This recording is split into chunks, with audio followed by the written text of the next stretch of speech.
left party, that was really a very significant presence. So there is in terms of a critique, the inability of the left to engage with actually these issues is really something to think about. The other point I wanted to end with is, ये भी सोचने वाली बात है कि so we are talking of state's absence in all that. Where is the state present? The state is present very significantly in relation to questions of women's marriage. And so you see schemes in deciding women's age of marriage, and we have schemes like Shadi Mubarak, Kalyan Lakshmi. Where is the state really absent? It is actually about Ladli Ben, Maji Ben, ye sara, So, and I think this study really is also should be an attempt, and that in a sense speaks to the question that Meera was trying to raise about how do we really take this forward in terms of also formulating a critique of actually where the state should be present. Also to see where is it present really right now. It is also largely in the area of I don't want to call it like that, reproductive, if it is, that's where it is present really. In terms of deciding 18 mein hona chahiye, 21 mein hona chahiye, women's age of marriage, and unke liye schemes, ye is tarah ke. We have Kalyan Lakshmi, we have Shadi Mubarak, yehi sari बनाई है सरकार ने. तो शादी को लेके बहुत visibly present है.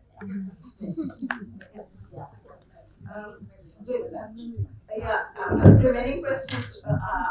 I think all the questions were answered. So I'm not going to take more than 2 minutes.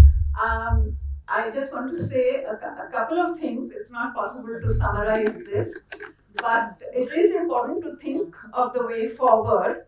And we also need some introspection on the kind of things we have been talking about. For a long time, we've been saying land rights for women, but where is the land? The land itself, as has come out, the land itself is being lost to many things. We are saying, there was a very nice example this morning about leasing in the land and how that changed the women's sense of their self.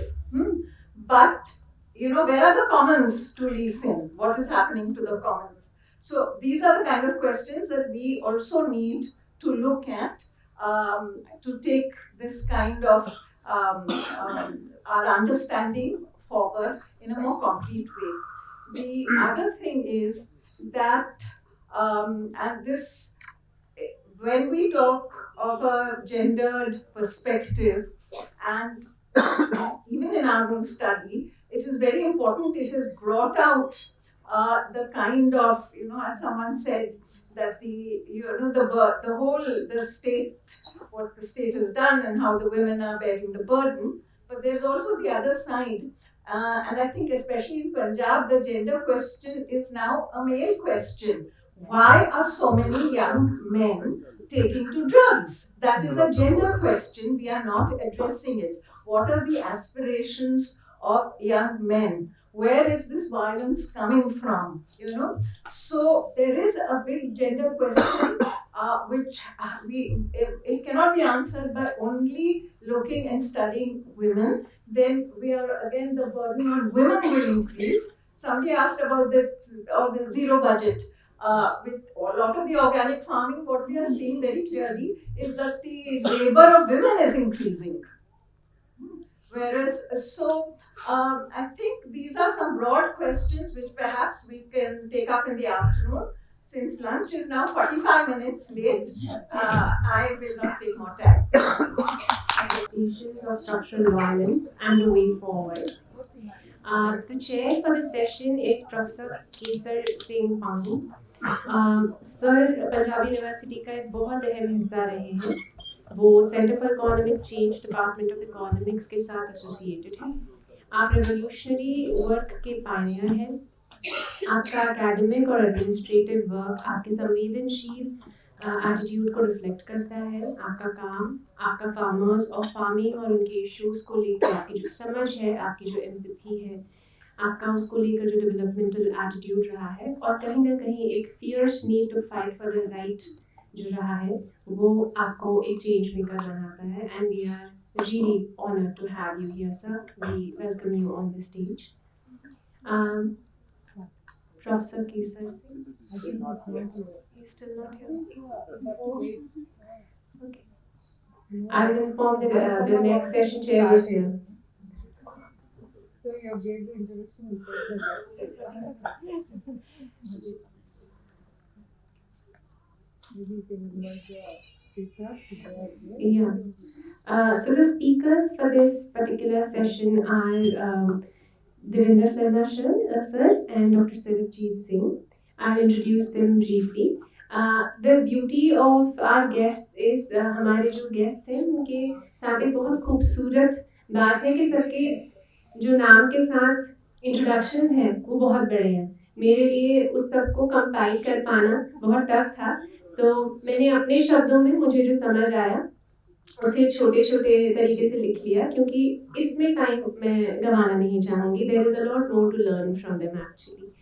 Dr. Sarabjit Singh, Professor and Head, Department of Journalism, Punjab Agriculture University, Ludhiana से हैं. आप बहुत सारी important किताबें लिख चुके हैं, research papers publish कर चुके हैं, manuals publish कर चुके हैं.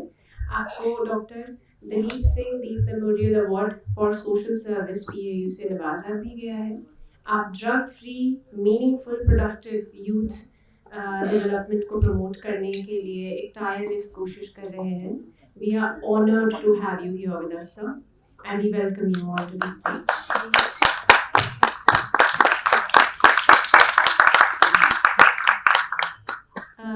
देवेंद्र शर्मा सर एक नाम जिसे किसी भी इंट्रोडक्शन की ज़रूरत नहीं है. He is known as the voice of the 99% who are marginalized. So sir को ग्रीन चॉम्स्की के नाम से जाना जाता है. बहुत सारे अवार्ड्स और ऑनर्स हैं जो सर को नवाजे गए हैं. उन सबको लिस्ट आउट करने में बहुत लंबा टाइम जाएगा. And I think we want to hear from him more than about him. And so sir आपको बुलाना चाहूँगी. And thank you so much for coming here. You're a thought leader, you're an activist with a purpose, and he is the man who knows his land as well as its farmers better than anyone. Thank you so much for being here, sir.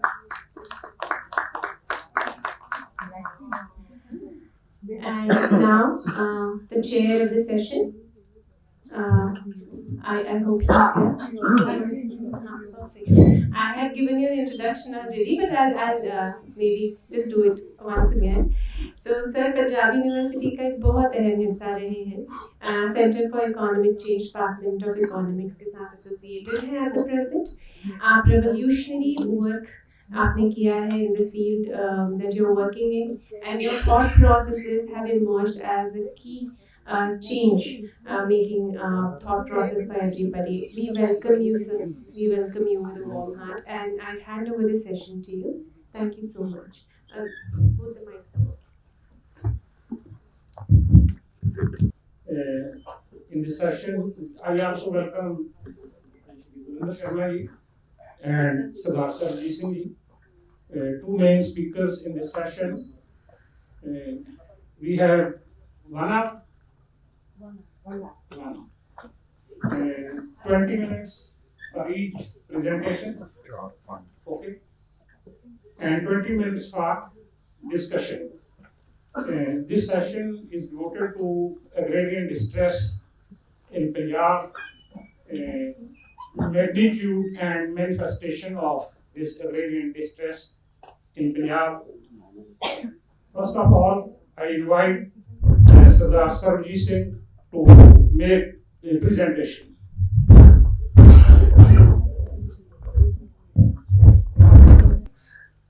I and Dr. Sharma were discussing that we'll get just 5 minutes, but now we have 20 minutes. So thanks for that. As Madam Dr. Harpreet must have told you that we worked on a NASF ICAR project on farmer suicide prevention. Suicide is an extremely intriguing and intricate phenomena dominated by interactions among factors, so many factors. Our project nudges us to think beyond mere economic and agricultural solutions. So incidentally, in our project also, we were having 3 states, Telangana, Maharashtra and Punjab. So at all these 3 centers we worked, and our team was totally interdisciplinary having disciplines of psychology, social work, extension education, human development, mass communication and languages from we were from Punjabi Agriculture University. So basically, we prepared peer support volunteers for counseling the farmers, distressed farmers. So peer support has been studied in medical, education and other fields, but not in farming. So ours was the pioneering work in studying the peer support impact in the farming session. So all these peer support volunteers, they acted as para-professionals and they provided just psychological first aid to the farmers. We trained them and a lot of things came up in our project that I'll discuss. So we designed some need-based interventions on issues like battling depressive ruminations, suicidal ideations, negative cognitions, hopelessness, helplessness. Then recognizing and managing stressors like financial distress, relationship problems, enhancing psychological resources. So we work on all these aspects. And it was found that psychological intervention given by the PSVs was effective in alleviating in suicidal ideation. And all the psychological standard parameters were used to know their psychological stress index. This was done for the first time in the country in the agrarian sector. Now, our project also found some low-cost interventions targeting the mental health of farmers, and surprisingly and good thing was that all these things were scalable in other parts of the country and the world having the same socio-economic conditions. So prior to our project, this project was from 2016 to 2019. In 2016, the popular narrative was that debt was the reason of suicides. So if you waive the debt, suicides won't happen. But in our project, we found that not one D debt is responsible, rather 7 Ds were responsible. I'll come to those 7 Ds. And these Ds, incidentally all the Ds, D for drugs, D for depression, D for disrepute, and D for disputes, especially family disputes, and D for diseases, and in some cases, even in normal death, D again, that led to the suicide in the family. So what we concluded that at least these 7 triggering and confounding factors are taking our farmers to suicide. And at one time, one factor triggers other factors, and then they start confounding the condition. The factors frequently function with cumulative effect and have complex interactions among them. Surprisingly, in my very first visit to Mansa district, मैं एक किसान ਨੂੰ ਆਪਣੇ ਨਾਲ ਬਿਠਾ ਲਿਆ ਗੱਡੀ ਦੇ ਵਿੱਚ। ਪਹਿਲਾ ਦਿਨ ਨਹੀਂ ਸੀ ਮੇਰਾ ਤੇ ਮੈਂ ਉਹਨੂੰ ਪੁੱਛਿਆ ਕਿ ਕਿਉਂ ਪੰਜਾਬ ਦੇ ਤੁਹਾਡੇ ਮਾਨਸੇ ਦੇ ਕਿਸਾਨ ਕਿਉਂ ਇੰਨੇ ਸੁਸਾਈਡ ਕਰ ਰਹੇ? ਅਸੀਂ ਕਹਿੰਦੇ ਆ ਵੀ ਕਿਸਾਨ ਅਨਪੜ੍ਹ ਹੈ, ਲੇਕਿਨ ਉਹ ਬੜੀ ਵਿਜ਼ਡਮ ਦੀ ਗੱਲ ਕਹਿ ਦਿੰਦੇ। ਪਹਿਲੇ ਦਿਨ ਹੀ ਪਹਿਲੇ ਕਿਸਾਨ ਨੇ ਮੈਨੂੰ ਇਹ ਕਹਿਤਾ, ਕਹਿੰਦਾ ਡਾਕਟਰ ਸਾਹਿਬ ਜਿਹੜਾ ਨਸ਼ਈ ਉਹ ਕਰਜਾਈ। ਕਰਜ਼ਾ ਤੇ ਫਾਰਮਰ 100 ਸਾਲ 200 ਸਾਲ ਤੋਂ ਲੈਂਦਾ ਆਇਆ, ਪਰ ਕਰਜ਼ਾ ਹੀ ਨਹੀਂ ਹੋਇਆ ਸੀ, ਕਰਜ਼ਾ ਵਾਪਸ ਮੋੜ ਦਿੰਦਾ ਸੀ। ਪਰ ਹੁਣ ਉਹ ਫਾਰਮਰ ਕਰਜ਼ਾ ਲੈ ਕੇ ਕਿਤੇ ਨਸ਼ਿਆਂ 'ਚ ਲੱਗ ਗਿਆ ਤੇ ਉਹਦਾ ਕਰਜ਼ਾ ਕਿੱਥੋਂ ਮੁੜਨਾ? ਸੋ these types of all these D's they have led to a situation here. Now, what to suggest? What were our policy suggestions? We suggested that we need to minimize the convergence of these 7 Ds. More convergence means more risk. Less convergence, less risk. So we suggested 7 aspects, and incidentally, all 7 were R's. Us were 7 D's, and these were 7 R's. Humanitarian resilience building, very important. Then reassurance support. In our project, we gave one slogan, Karoge gal milega hal. Talking is healing. In Hindi, we can say, Karoge baat banegi baat. We suggested the farmers कि जे तुहानू problem है तुसी गल करो, जे गल नहीं करोगे उदासी बढ़ जाएगी, जे गल करोगे घट जाएगी. And this small booklet in Punjabi language was published. This has become very popular with our farmers. And we say talking is healing, talking is therapeutic. Where farmers सानू कहते किदे नाल गल करिए. ਅਸੀਂ ਕਿੰਨੇ ਕੁ ਸਾਈਕੋਲੋਜਿਸਟ ਲਿਆਵਾਂਗੇ, ਕਿਹਨਾਂ ਨਾਲ ਗੱਲ ਕਰੇਗਾ. ਸੋ ਅਸੀਂ ਉਹਦੇ ਸਟੈਪਸ ਬਣਾਤੇ. ਪਹਿਲਾਂ ਆਪਣੀ ਫੈਮਿਲੀ ਨਾਲ ਗੱਲ ਕਰੋ, ਆਪਣੇ ਬੱਚਿਆਂ ਨੂੰ ਜ਼ਰੂਰ ਦੱਸੋ ਕਿ ਮੇਰੇ ਤੇ ਕਰਜ਼ਾ ਹੈ, ਮੈਂ ਮੁਸ਼ਕਿਲ ਫੀਲ ਕਰ ਰਿਹਾ ਬਾਈ.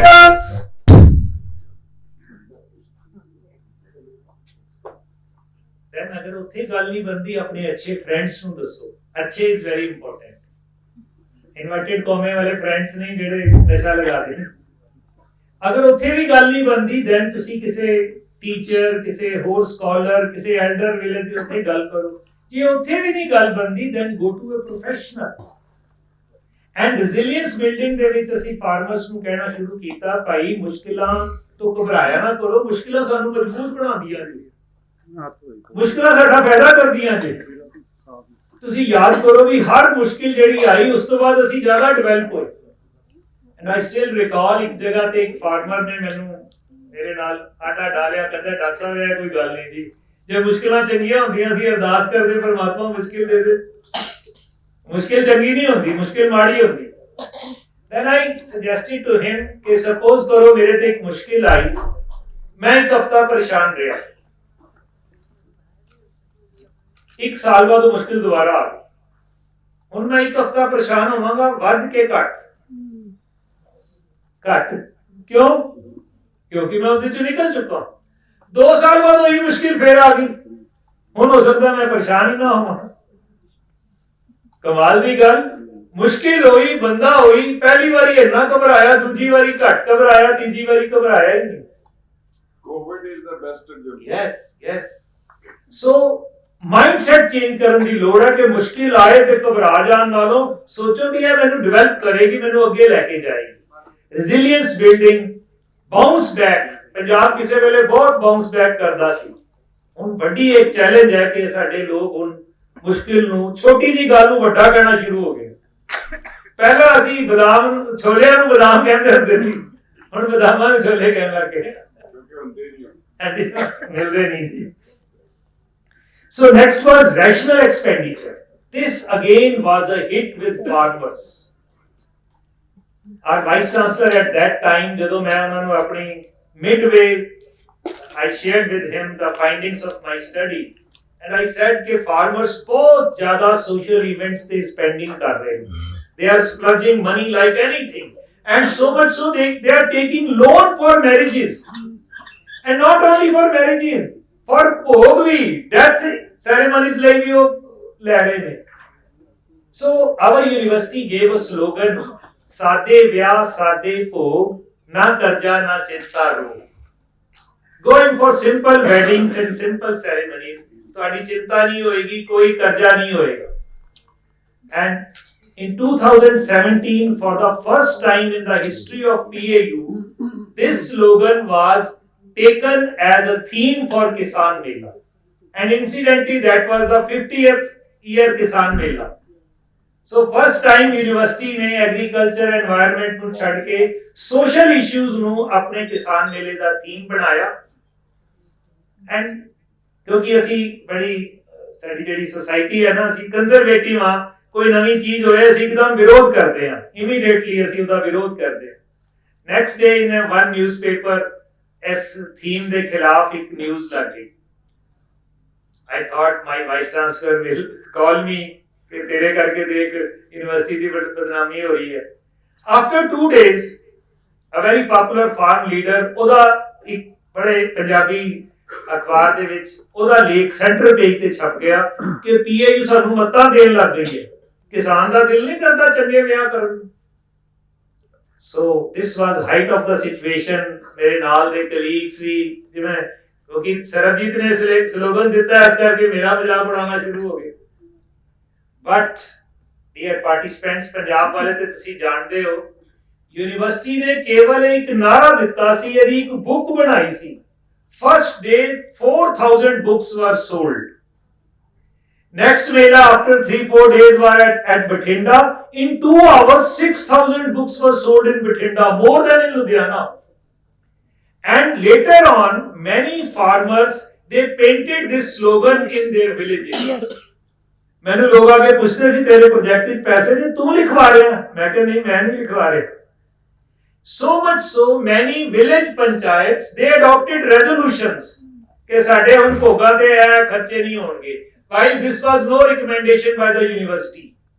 So this part from this project was very well taken by the farmers, and now in Punjab a society has come up with the naam hi hai Saade Rehna Society.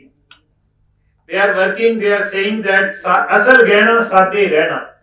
So this movement is slowly picking up, but this is very difficult for a state like Punjab, ਜਿੱਥੇ ਕਦੇ slogan ਹੁੰਦਾ ਸੀ ਖਾਦਾ ਪੀਤਾ ਲਾਹੇ ਦਾ ਰਹਿੰਦਾ ਅਹਿਮਦ ਸ਼ਾਹੇ ਦਾ। So ਹੁਣ ਇਹਨੂੰ reverse ਕਰਨਾ, it is taking time, but still it is giving us good results. Then another very important R was responsible reporting. We found that WHO has given very clear-cut recommendations on reporting of suicides, but none of our media was following this. Even responsible media houses in English and Punjabi, they were in effect trivializing the suicide. 2 lakh ਦੇ ਕਰਜ਼ੇ ਕਰਕੇ suicide ਕਰਤਾ। ਹੁਣ 2 ਲੱਖ ਦਾ ਬਾਕੀ ਜਿਨ੍ਹਾਂ ਦਾ ਕਰਜ਼ਾ ਉਹਨਾਂ ਨੂੰ ਵੀ ਆਈਡੀਆ ਆਉਂਦਾ ਯਾਰ this is the ਮਤਲਬ well way out ke assi suicide kar liye.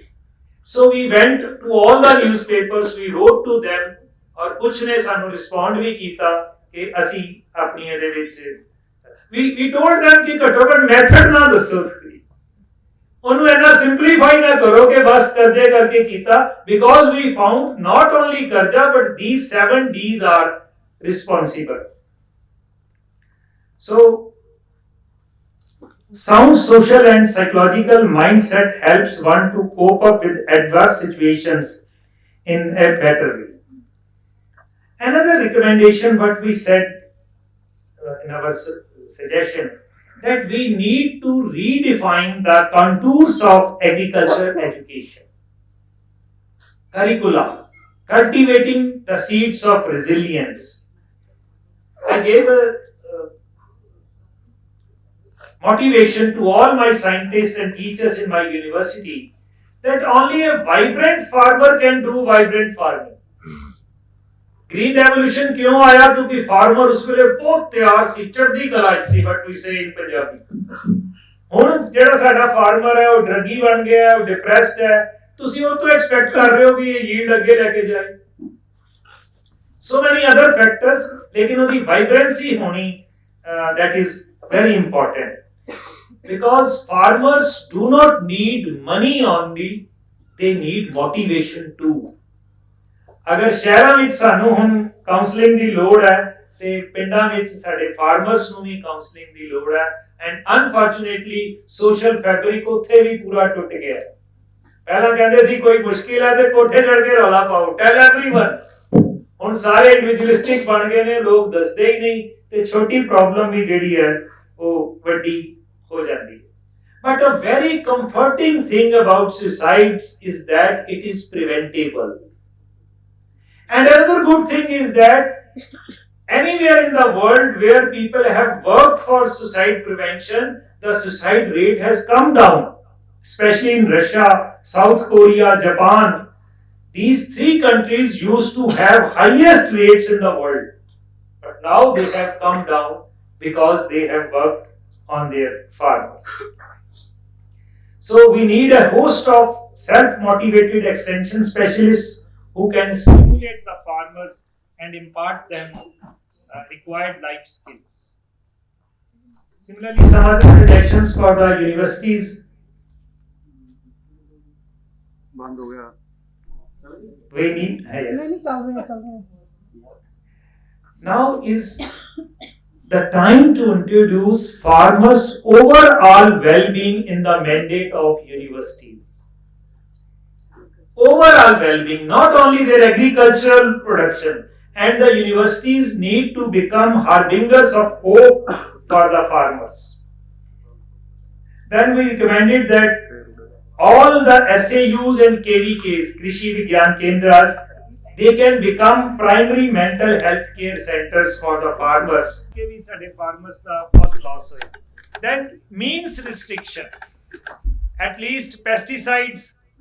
Thank ਕਿ ਸਾਡੇ ਪੈਸਟੀਸਾਈਡਸ ਅਡਲਟ੍ਰੇਸ਼ਨ ਬਹੁਤ ਹੁੰਦੀ ਹੈ ਉਹਦੇ ਨਾਲ ਬਹੁਤ ਸਾਰੇ ਸੁਸਾਈਡ ਵੱਧ ਜਾਂਦੇ ਨੇ ਜੇ ਉਹ ਸੱਚੀ ਮੁੱਚੀ ਪਿਓਰ ਹੋਣ ਤੇ ਸੁਸਾਈਡ ਜ਼ਿਆਦਾ ਹੋ ਜਾਏ ਸੋ ਟਾਈਮ ਅਪ ਓਕੇ ਜੀ ਆਈ ਸਮ up and at last I say that dotting the rural landscape with motivational slogans will be very helpful in dissuading farmers from distress, depression and suicides.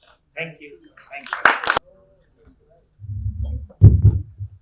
ਇਸ issue ਤੇ ਅਸੀਂ ਵੀ ਇੱਕ ਬਹੁਤ detailed ਜਿਹੜਾ survey ਹੈ 11-12 ਦੇ ਵਿੱਚ ਜਿੱਥੇ ਮੈਡਮ ਅਨੂਪਮਾ ਨੇ 3 ਜ਼ਿਲ੍ਹਿਆਂ ਦਾ ਕੀਤਾ ਬਠਿੰਡਾ ਮਾਨਸਾ ਤੇ ਸੰਗਰੂਰ ਉਹਨਾਂ ਦਾ ਅਸੀਂ ICSSR ਦੇ ਪ੍ਰੋਜੈਕਟ 'ਚ ਜਿਹੜਾ ਬਹੁਤ ਡਿਟੇਲਡ ਸਰਵੇ ਕੀਤਾ ਸੀ ਉਸ ਸਰਵੇ 'ਚ ਜਿਹੜੀ ਸੁਇਸਾਈਡ ਦਾ ਸਭ ਤੋਂ ਵੱਡਾ ਕਾਰਨ ਇਕਨੋਮਿਕ ਡਿਸਟ੍ਰੈਸ ਫਾਰਮਰਸ ਦੇ ਵਿੱਚ ਤੇ ਇੰਡੈਟਡਨੈਸ ਲੈਡ ਅਦਰ ਕਾਜ਼ਸ ਕਿ ਜਿਹੜੀ ਇਹਨਾਂ ਨੇ ਹਾਊਸ ਦੀ ਲੜਾਈ ਦੀ ਗੱਲ ਕੀਤੀ ਹੈ ਕਿ ਜੇ ਇਕਨੋਮਿਕ ਡਿਸਟ੍ਰੈਸ ਹੈ ਡੈਟ ਹੈ ਤਾਂ ਘਰ ਵਾਲੀ ਨਾਲ ਵੀ ਲੜਾਈ ਬੱਚਿਆਂ ਨਾਲ ਵੀ ਲੜਾਈ ਗੁਆਂਢੀਆਂ ਨਾਲ ਵੀ ਜਿਹੜਾ ਇਮੀਡੀਏਟ ਪ੍ਰੋਵੋਕੇਸ਼ਨ ਸੁਇਸਾਈਡ ਦੀ ਜਿਹੜੀ ਉਹ ਬਹੁਤ ਵੱਡਾ ਸਰਵੇ ਸੀ ਤੇ 1400 ਦੇ ਸੈਂਪਲ ਸੀ 1400 ਫਾਰਮਰਸ ਦਾ ਤੇ ਐਗਰੀਕਲਚਰਲ ਲੇਬਰਰਸ ਦਾ ਉਹ ਸੈਂਪਲ ਸੀ ਉਹਦੇ ਜਿਹੜਾ ਇਮੀਡੀਏਟ ਪ੍ਰੋਵੋਕੇਸ਼ਨ ਫਾਰ ਸੁਇਸਾਈਡ ਜਿਹੜੀ ਅਸੀਂ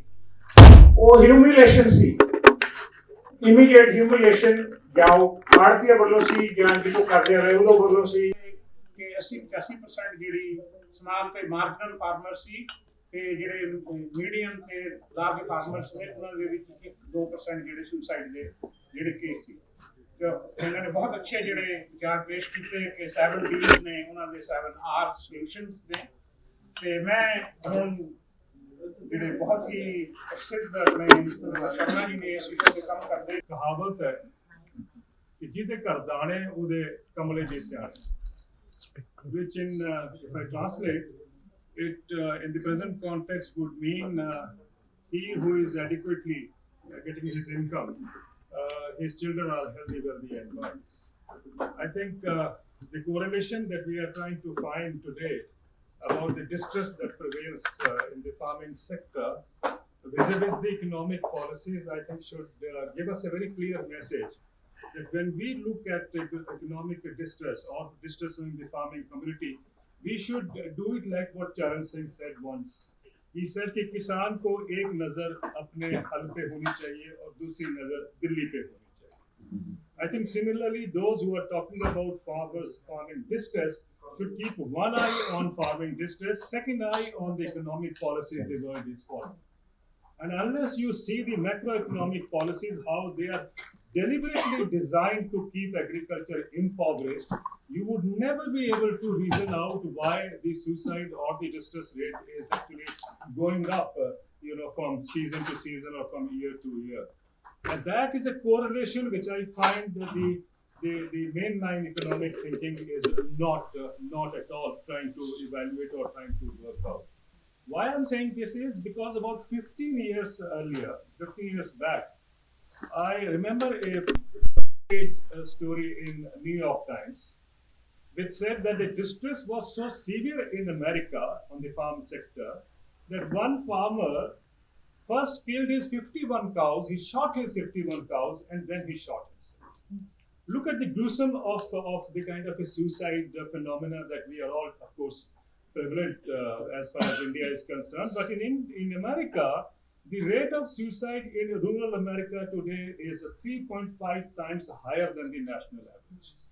So the suicide rate in America is no different or much different from what it is happening in India. And I think it should be clear to us that agriculture everywhere in the world is faced with a severe distress or a crisis situation, out of which, proportionately the share of women, of course, is large. But I think we need to understand the bigger picture so that we can at least arrive at this particular roadmap which leads to the farming distance going up and up. Now, when I say this, it is not only in America that we see the distress growing, but also if you look at the European countries. France recently published a data which tells us very clearly that 25 farms are being shut down every day in France. Now, this is in a country which is, of course, revered for its precision farming or sophisticated technology and all that we talk about. And this is happening in a country where 1/3 of the farming population is below the poverty line.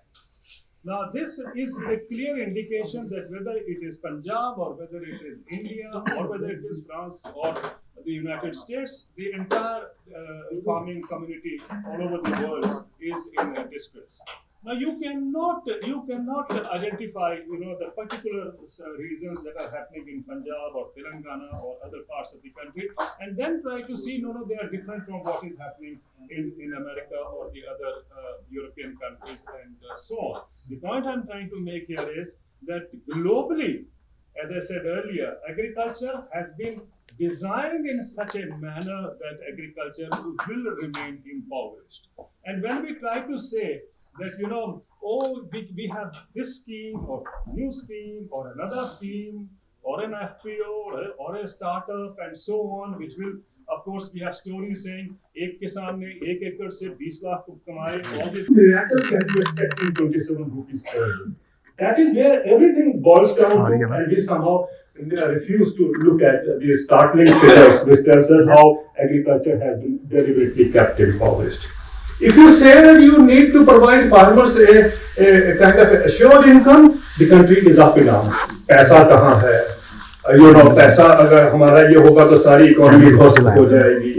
Everything will be burdened with that kind of a load that the assured prices will provide to farmers.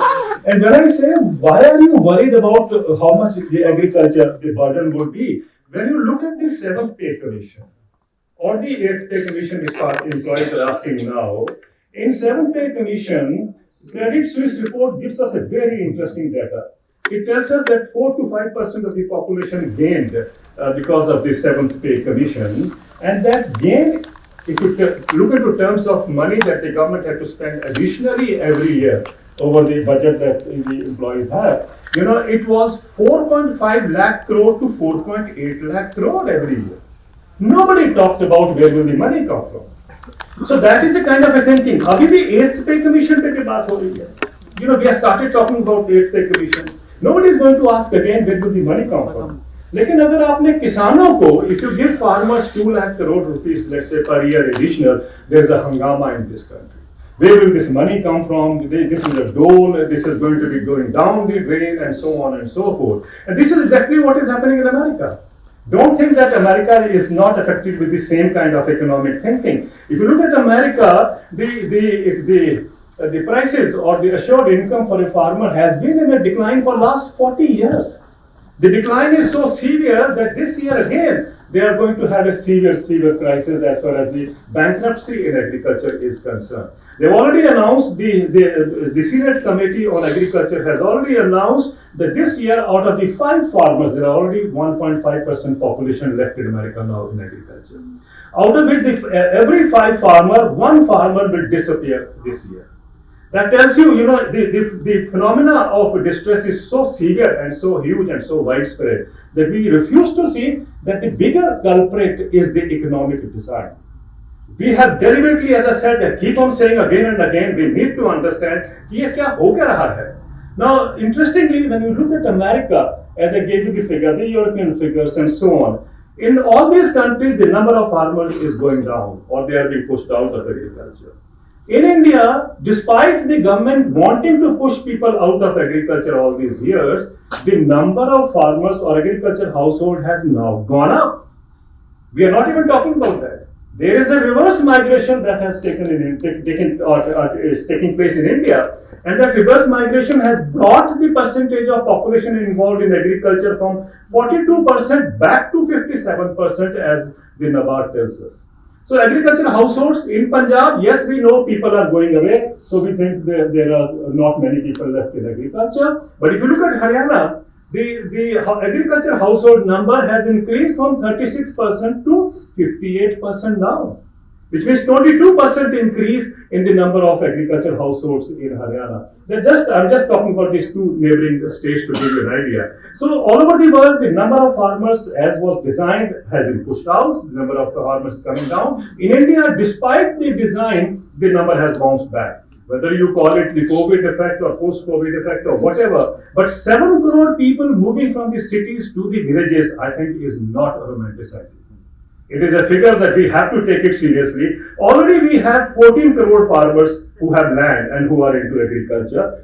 Imagine 7 crore more farmers, adding on to that list. So we have a situation where if we don't do anything, we will have a severe distress in the rural areas. Now the point is, because problem is not the policymakers, problem is you and me. We don't even question the system. We accept the system. We go on repeating. अगर आज भी बोल दे कि why is it that of the total budget of 48 lakh crore rupees that the government of India announced last year or this year, why is it that only out of that 3% goes for agriculture? We know that 57% population is now in agriculture, and yet only 3% budget goes for agriculture. Why? Because you and we don't question. We are very happy, and you still have policies like fiscal deficit. Every time there is more money being pumped into agriculture, there is a hangama by economists. Oh, fiscal deficit बढ़ जाएगा. And so we all start saying no fiscal deficit है. ये fiscal deficit कौन से ग्रंथ में लिखा था? कौन से ग्रंथ में लिखा था कि ये फिस्कल डेफिसिट होना चाहिए?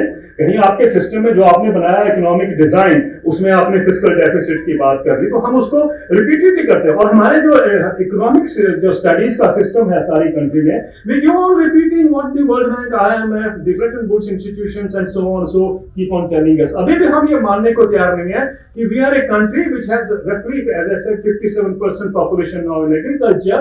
उनके लिए what economic thinking we need to have और rethinking we need to have now. हम बात ही नहीं करते. हमारा उसी बजट में we are all happy because हमारे को पैसा ज्यादा मिलना चाहिए ना, किसान जाए भाड़ में. So that's the kind of economic thinking.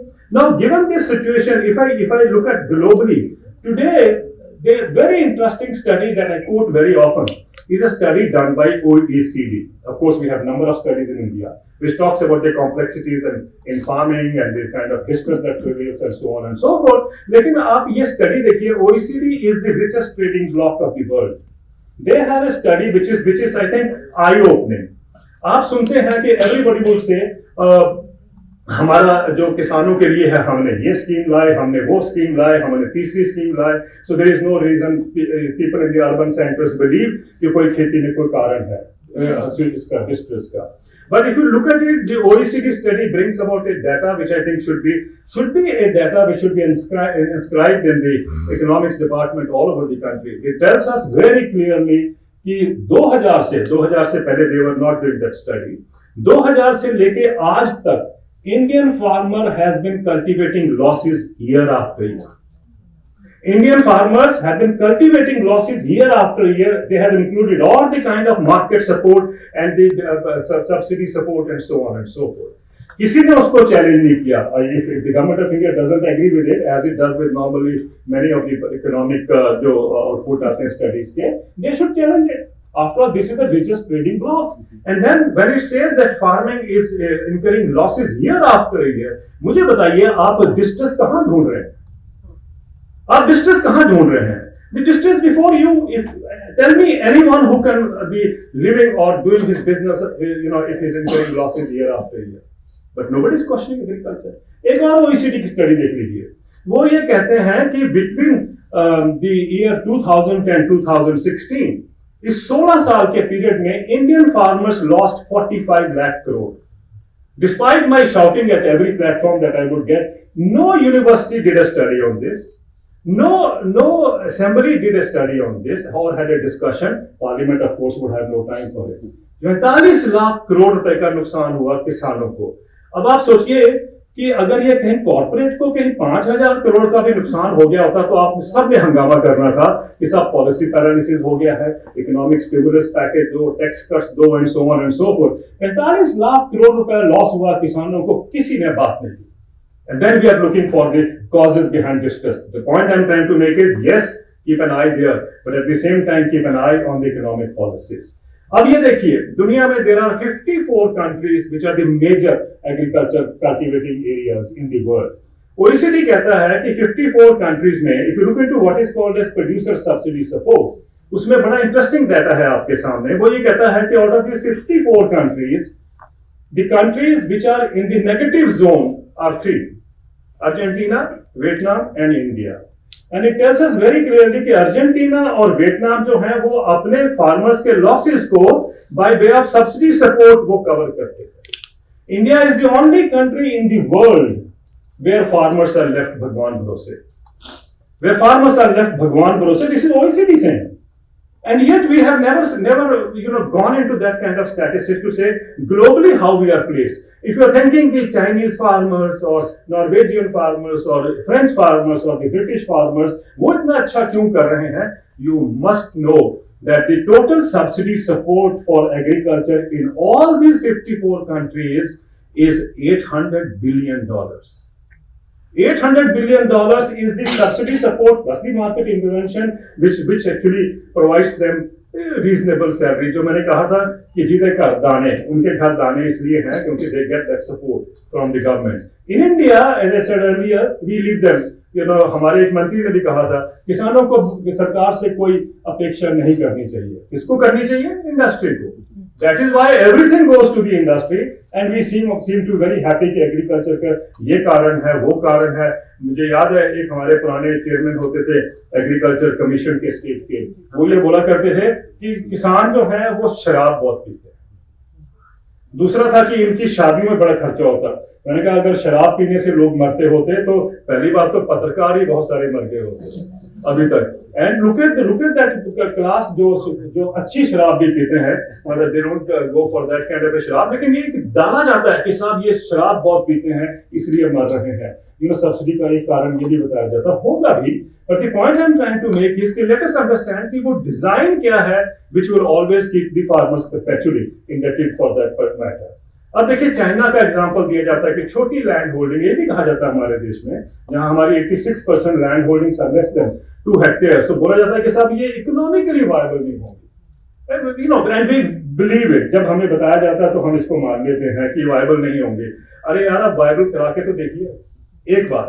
दूसरी बात है, हमारे एक रिजर्व बैंक ऑफ इंडिया के गवर्नर साहब थे, उन्होंने कहा था कि real reform in India would be when you move people out of agriculture to be cheap labor in the cities because the corporates need cheap labor. मैंने उस समय खड़े होकर कहा था ये कौन सी इकोनॉमिक सोच है? आप किसान के पास चाहे 5 सेंट्स जगह है, 50 सेंट जगह है, या उसके पास 1 एकड़ है, whatever it is, उसकी इकोनॉमिक सिक्योरिटी है। When you move him out of that, when you take him out of that place, and आप बोले कि फ्लाईओवर के नीचे वो आके सो जाए, उसको आप एम्प्लॉयमेंट गिनते हैं, तो मुझे लगता है कि सारी इकोनॉमिक सोच को दोबारा देखना। पर प्रॉब्लम है यहाँ पर नहीं है, ये सब हम बातें एक तो नहीं जानना चाहते, दूसरा हमारे इकोनॉमिक्स के करिकुलम में ये नहीं है कहीं पर कि ये बातें की जाए। And we go on repeating the same old policies या old economic सोच जो 20-22 साल 25, जब मैं अपना 40 साल पहले या 30 साल पहले उस पीरियड में जब मैं इकोनॉमिक्स 101 पढ़ता था, वही मैं पढ़ता था, वही आज के बच्चे पढ़ते हैं। It hasn't changed because economics I thought was a dynamic science. It has to change with times. It must throw away some outdated economic thinking. लेकिन हमारी हिम्मत ही नहीं हो रही है। इंटरनेशनली बड़ा अच्छा लग रहा है मुझे कि there are some distinguished economists globally जो आज इस बात को चैलेंज कर रहे हैं। वो जब सब कुछ हो सकेगा तब हमारे यहाँ भी एक मुहिम शुरू हो जाएगा कि हमें भी निकलना इस सिस्टम से। Why can't we be more imaginative? Why can't we be more looking into our own condition, draw economic policies that should help agriculture be pulled out of the crisis that exists? अब मुझे बहुत से लोग पूछते हैं कि क्या होना चाहिए। मुझे कई लोग ये भी कह देते हैं कि सर देवेंद्र शर्मा की ये विशफुल थिंकिंग है। But yes, that is what I was also told when I first raised this issue कि किसानों को डायरेक्ट इनकम सपोर्ट मिलनी चाहिए। कुछ लोगों ने मेरे खिलाफ आर्टिकल भी लिखे कि इस आदमी को इकोनॉमिक्स ही नहीं समझ आती है, in market economy how can you transfer resources from the government to the farmers. मैंने कहा सारी इंडस्ट्री तो इसी पे थ्राइव करती है। अगर आप देखो सारी इंडस्ट्री इसी पे थ्राइव करती है कि उसको कितनी सपोर्ट मिलती है या उसको कितनी सब्सिडी मिलती है, हम भी उसको क्वेश्चन करते हैं। सिर्फ डिफरेंस ये है, किसानों को जब हम पैसा देते हैं तो हम कहते हैं कि इट इज अ सब्सिडी, लेकिन जब हम कॉर्पोरेट को देते हैं तो हम कहते हैं incentive for growth. What a remarkable vocabulary we create to differentiate कि भी हम उनको कैसे बचाएं, और उनको बचाते आए हैं। And look at the growth that we have seen in the corporate sector. I'm not against that, but all I'm saying is क्यों नहीं ऐसा हो सकता कि भाई 50% हमारी जो बजट एनुअल बजट होता है देश का वो एग्रीकल्चर में जाए? क्यों नहीं हो सकता? सिर्फ इसलिए नहीं हो सकता क्योंकि आप और मैं चुप बैठे। We don't ever raise this point कि क्या कारण है कि जो half the country's population is getting only 3% of the total budget. I think this has to change.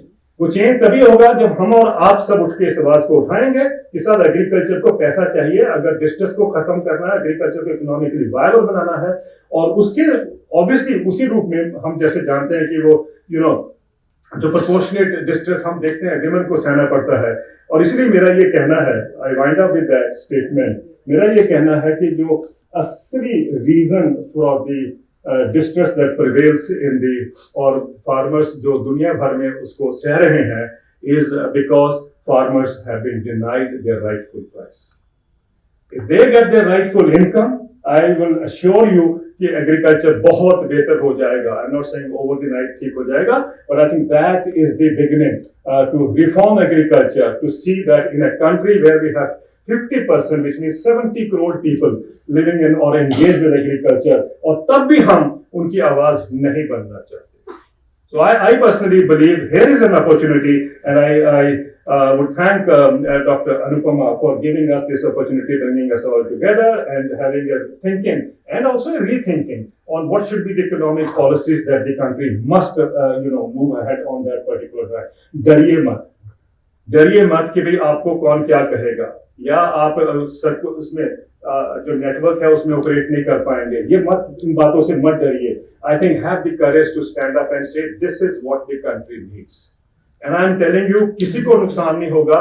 देश के किसान जो हैं या जो देश की महिलाएं जिसकी हम बात कर रहे हैं, वो सिस्टमैटिक जो हम चाहते हैं कि रिफॉर्म हो, वो उसकी तरफ सब प्रतीक्षा कर रहे हैं। They are all waiting for that, and I think we are the only people who can make that or resonate the policy corridors कि this is what the country needs. Don't have to worry about जिस तरीके से आपने fiscal deficit count करते हैं उसको भी हटाइए, बहुत हो गया ये तमाशा। I think let us try to rebuild an economics जो people को, लोगों को matter करे, लोगों को benefit करे. And I think the answer is before us. So with this hope कि when you wind up tomorrow, Dr. Anupama, you will be considering or giving us a kind of a way out or a way forward कि ये distress को कैसे जड़ से ही खत्म कर दिया जाए, जड़ से ही खत्म कर दिया जाए। और अगर आप ये कहेंगे, believe me, it will resonate. People will talk about it. People will start looking into it afresh कि ये क्या कह रहे हैं। Economics 101 का अब रिप्लेसमेंट का भी टाइम आ गया है। आई थिंक बहुत हो गया। हम जनरेशन बाय जनरेशन हम लोगों को उन्होंने प्रोग्राम किया है with this right wrong kind of a thinking कि जब तक हम खेती से लोगों को निकाल कर बाहर नहीं लाएंगे। Then they give me this answer कि दुनिया में कहाँ हुआ ऐसा? Why do we have to always follow the rest of the world? Why can't we, in real terms, become a Vishnu? Why can't we give a economic model to the rest of the world? क्यों हम घबराते हैं? क्यों हम डरते हैं? I think हमारे अंदर झांकने की जरूरत है। Thank you very much.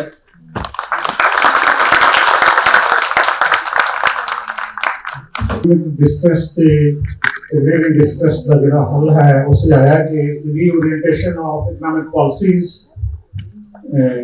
दूसरी एक मैं गल शेयर करनी चाहता है कि 28 जून 2024 ਨੂੰ ਚੰਡੀਗੜ੍ਹ ਵਿਖੇ ਇੱਕ ਮੀਟਿੰਗ ਹੋਈ ਸੀ ਜਿਹਦੇ ਚ ਕਿ ਪੰਜਾਬ ਸਰਕਾਰ ਨੇ 16ਵੇਂ ਫਾਈਨਾਂਸ ਕਮਿਸ਼ਨ ਤੋਂ ਕਿੰਨੇ ਪੈਸੇ ਕਿਵੇਂ ਮੰਗਣੇ ਨੇ।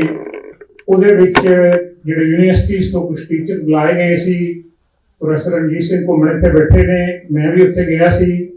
ਜਿਹੜੀ ਇਹਨਾਂ ਨੇ OECD ਰਿਪੋਰਟ ਦੀ ਗੱਲ ਕੀਤੀ ਹੈ, ਇਹ ਅਸੀਂ ਉੱਥੇ ਉਹਨਾਂ ਨੂੰ ਜਿਹੜੇ ਪੰਜਾਬ ਗਵਰਨਮੈਂਟ ਦੇ ਆਫੀਸ਼ੀਅਲ ਸੀ ਉਹਨਾਂ ਨੂੰ ਨੋਟ ਕਰਾਈ ਕਿ ਇਸ ਰਿਪੋਰਟ ਦੇ ਮੁਤਾਬਕ ਪੰਜਾਬ ਦੇ ਫਾਰਮਰਸ ਨੂੰ ਇੰਨਾ ਨੁਕਸਾਨ ਹੋਇਆ ਹੈ, ਇਸ ਲਈ ਤੁਸੀਂ ਇਹ ਜਿਹੜੀ ਨੁਕਸਾਨ ਦੀ ਭਰਪਾਈ ਹੈ ਉਹ ਸੈਂਟਰਲ ਫਾਈਨਾਂਸ ਕਮਿਸ਼ਨ ਤੋਂ 16ਵੇਂ ਫਾਈਨਾਂਸ ਕਮਿਸ਼ਨ ਤੋਂ ਇਹ ਪੈਸੇ ਮੰਗੋ ਤਾਂ ਕਿ ਜਿਹੜਾ ਕਿਸਾਨਾਂ ਦਾ ਨੁਕਸਾਨ ਜਿਹੜਾ ਪੂਰਿਆ ਜਾ ਸਕੇ। ਇਹ ਮੈਂ ਤੁਹਾਡੀ ਨੌਲੇਜ ਲਈ ਦੱਸ ਰਿਹਾ ਕਿ ਅਸੀਂ ਆਲਰੇਡੀ ਇਸ ਤੇ ਜਿਹੜਾ ਕੰਮ ਕੀਤਾ ਹੈ ਤੇ ਧੰਨਵਾਦ ਬਹੁਤ ਬਹੁਤ ਤੁਹਾਡਾ। ਤੇ ਹੁਣ ਹੈ ਕੁਐਸਚਨਸ ਦੀ ਵਾਰੀ ਤੇ ਜਿਹੜੇ ਕੁਐਸਚਨਸ ਜਿਹੜੇ ਪੁਆਇੰਟਡ ਕੁਐਸਚਨਸ ਜਿਹੜੇ ਨੇ So your study has been very effective, like that psychological well-being of the farmers. But Punjab has given a new agriculture policy. Have you done? The government, the state government, has taken any of these recommendations into the new agriculture policy? That is one question. And one reflection with energy. Like you have given so many facts in your presentation and they are very eye-opening, at least for me. So how to make the government listen to some of these? So it is very distressing, to think. So that is. ਜਿੱਦਾਂ ਤੁਹਾਡੀ study ਹੈਗੀ ਹੈ ਇੰਨੇ ਲੰਬੇ time ਤੇ ਤੁਸੀਂ ਦੱਸਿਆ ਕਿ ਇੱਦਾਂ ਦੇ ਸਟੈਪ ਲਿੱਤੇ ਜਾ ਸਕਦੇ ਆ, ਪਹਿਲਾਂ ਗੱਲ ਕਰੋ ਉਹਨਾਂ ਨਾਲ ਫਿਰ ਓਵਰਆਲ ਤੁਹਾਡੀ ਤੁਸੀਂ 7 ਆਰ ਦੱਸੇ। ਮੇਰਾ ਕੁਐਸਚਨ ਇੱਦਾਂ ਹੈ ਜਦੋਂ ਤੁਹਾਡੀ ਸਟੱਡੀ ਹੋਈ ਜਾਂ ਫਿਰ ਤੁਸੀਂ ਸਿਲੈਕਟ ਪਿੰਡ ਜਿਹੜੇ ਕੀਤੇ, ਤੁਹਾਡਾ ਕੋਈ ਇਸ ਤਰ੍ਹਾਂ ਦਾ ਐਕਸਪੈਰੀਮੈਂਟ ਰਿਹਾ ਵੀ ਪਹਿਲਾਂ ਉਸ ਪਿੰਡਾਂ 'ਚ ਇੰਨਾ ਹੋ ਰਿਹਾ ਸੀਗਾ ਉਸ ਤੋਂ ਬਾਅਦ ਅਸੀਂ ਵੇਖਿਆ ਕਿ ਘਟਿਆ ਹੈ, ਉਹ ਪ੍ਰੋਸੈਸ ਕੀ ਸੀ, ਕਿ ਇਸ ਚੀਜ਼ ਦਾ ਰੀਅਲ ਇੰਪੈਕਟ ਹੈਗਾ ਹੈ, ਇਸ ਬਾਰੇ मैं जानना चाहूँगा। मेरा बहुत एक्सपीरियंस है गांव का और यूनियन का भी 30-35 साल का एक्सपीरियंस है। मैं आपकी स्टडी से मतलब एक तरीके से सहमत नहीं हूँ। आपने debit equal to depression equal to कर दिया है सबको, ऐसा है नहीं। मेन चीज है इकोनॉमी, उसका बाई प्रोडक्ट है अगली चीज। तो ये एक तरीके से जो हमें सरकार बोल रही है वही आप बोल रहे हैं, जो कारपोरेट्स बोल रहे हैं वही आप बोल रहे हैं, इसको देखना चाहिए। ਸੁਰਿੰਦਰ ਸ਼ਰਮਾ ਜੀ, ਕਿਉਂਕਿ ਤੁਸੀਂ ਬੜੀ ਦੇਰ ਤੋਂ ਐਗਰੀਕਲਚਰ ਨੂੰ ਡੀਲ ਕਰਦੇ ਹੋ, ਪ੍ਰੋਫੈਸਰ ਸਾਹਿਬ ਨੇ ਤਾਂ ਦੱਸਤਾ ਵੀ ਆਹ 7 ਬਿਮਾਰੀਆਂ ਜੇ ਸੈੱਟ ਹੋ ਜਾਣ ਉਹ ਸਾਈਕੋਲੋਜੀਕਲੀ ਟ੍ਰੀਟਮੈਂਟ ਦੇਤੀ ਇਹਨਾਂ ਨੇ। ਤੁਸੀਂ ਇਹ ਦੱਸੋ ਵੀ 40 ਸਾਲ 50 ਸਾਲ ਜਦੋਂ ਦੀ PhD ਬਣੀ ਆ, ਇਹਨੇ ਪੰਜਾਬ ਦੀ ਜਿਹੜੀ, ਕਿਉਂਕਿ ਕੋਈ ਇਹਨੂੰ ਵਰਲਡ ਬੈਂਕ ਨਾਲ ਜੋੜਦਾ ਜਾਂ ਇਹਨਾਂ ਦੀਆਂ ਪਾਲਿਸੀ ਸਟੱਡੀਜ਼ ਆ, ਉੱਥੇ ਪਾਲਿਸੀ ਫਰੇਮਵਰਕ ਤੇ ਰਿਸਰਚ ਦੇ ਫਰੇਮਵਰਕ 'ਚ ਪੰਜਾਬ ਦੇ ਇਸ ਕ੍ਰਾਈਸਿਸ ਨਾਲ ਉਹਦਾ ਵੀ ਕੋਈ ਕੀ ਲਿੰਕ ਆ? मेरा क्वेश्चन दविंदर शर्मा सर ਨੂੰ ਹੈਗਾ। ਸਰ ਜੋ ਐਗਰੀਮੈਂਟ ਔਨ ਐਗਰੀਕਲਚਰ ਹੈਗਾ WTO ਦੇ ਅੰਦਰ, ਜਿਵੇਂ ਤੁਸੀਂ ਕਿਹਾ ਸੀਗਾ ਵੀ ਸਾਨੂੰ ਸਪੋਰਟ ਹੈਗੀ ਹੈ ਫਾਰਮਰਸ ਨੂੰ ਵਧਾਉਣੀ ਚਾਹੀਦੀ ਆ, ਵੀ ਕੀ ਸਾਨੂੰ ਉਹਨੂੰ ਵੀ ਰਿਵਿਊ ਕਰਨਾ ਚਾਹੀਦਾ, ਕਿਉਂਕਿ ਉੱਥੇ ਕਿਤੇ ਨਾ ਕਿਤੇ ਜਿਹੜੀਆਂ ਹੈਗੀਆਂ ਰੈਸਟ੍ਰਿਕਸ਼ਨਸ ਜਿਹੜੀਆਂ ਹੈਗੀਆਂ ਉਹ ਲਗਾਤੀਆਂ ਨੇ, ਜਿਵੇਂ ਕਿ ਆਪਾਂ ਦੇਖਦੇ ਹਾਂ green box, blue box, amber box, ਜਿਵੇਂ ਆਪਣੀ MSP ਵਗੈਰਾ ਐਂਬਰ ਬਾਕਸ ਦੇ ਅੰਦਰ ਉਸਨੂੰ ਚੈਲੰਜ ਕੀਤਾ ਜਾਂਦਾ ਵੀ ਉਹ ਬਿਲਕੁਲ ਹੀ ਉਹ ਦੇਖਦੇ ਆ ਅਨਇਕੁਅਲ ਜੀ ਜਿਹੜੀ ਹੈਗੀ ਆ ਉਹਦੇ ਵਿੱਚ ਹੈਗਾ ਟ੍ਰੀਟਮੈਂਟ ਸਭ ਨਾਲ। ਜਿਵੇਂ ਕਿ ਆਸਟ੍ਰੇਲੀਆ ਦੀ ਗੱਲ ਕਰ ਲਈ, US ਦੀ ਗੱਲ ਕਰ ਲਈ, ਉੱਥੇ ਫਾਰਮਰਸ ਬਹੁਤ ਘੱਟ ਨੇ, ਜਿਵੇਂ ਤੁਸੀਂ ਦੱਸਿਆ ਸੀ ਵੀ 1.5-2% ਨੇ, ਆਪਣੇ 57 ਤੇ ਪਹੁੰਚ ਗਏ। ਸੋ ਤਾਂ ਕਰਕੇ ਉਹਨਾਂ ਨੇ ਰੱਖੇ ਇਕੁਅਲ ਪਿਆ, ਈਵਨ ਕਿ ਉੱਥੇ ਜਿਹੜੀ ਲੈਂਡ ਹੋਲਡਿੰਗ ਬਹੁਤ ਜ਼ਿਆਦਾ ਆਪਣੀ ਬਹੁਤ ਘੱਟ ਆ। ਸੋ ਮੇਰਾ ਕੁਐਸਚਨ ਹੈ ਵੀ ਸਾਨੂੰ ਉਸ ਲੈਵਲ ਤੇ ਵੀ ਕਰਨਾ ਚਾਹੀਦਾ, ਉਹਨੂੰ ਰਿਵਿਊ ਕਰਨਾ ਚਾਹੀਦਾ ਜਿਹੜੇ ਐਗਰੀਮੈਂਟਸ ਹੈਗੇ। And what I feel is farmers is not a homogeneous term. There are a lot of layers in farmers, small, medium, and right now the policies for agriculture that are being implemented, what we find is that they benefit much more to large landowners rather than small or marginal farmers.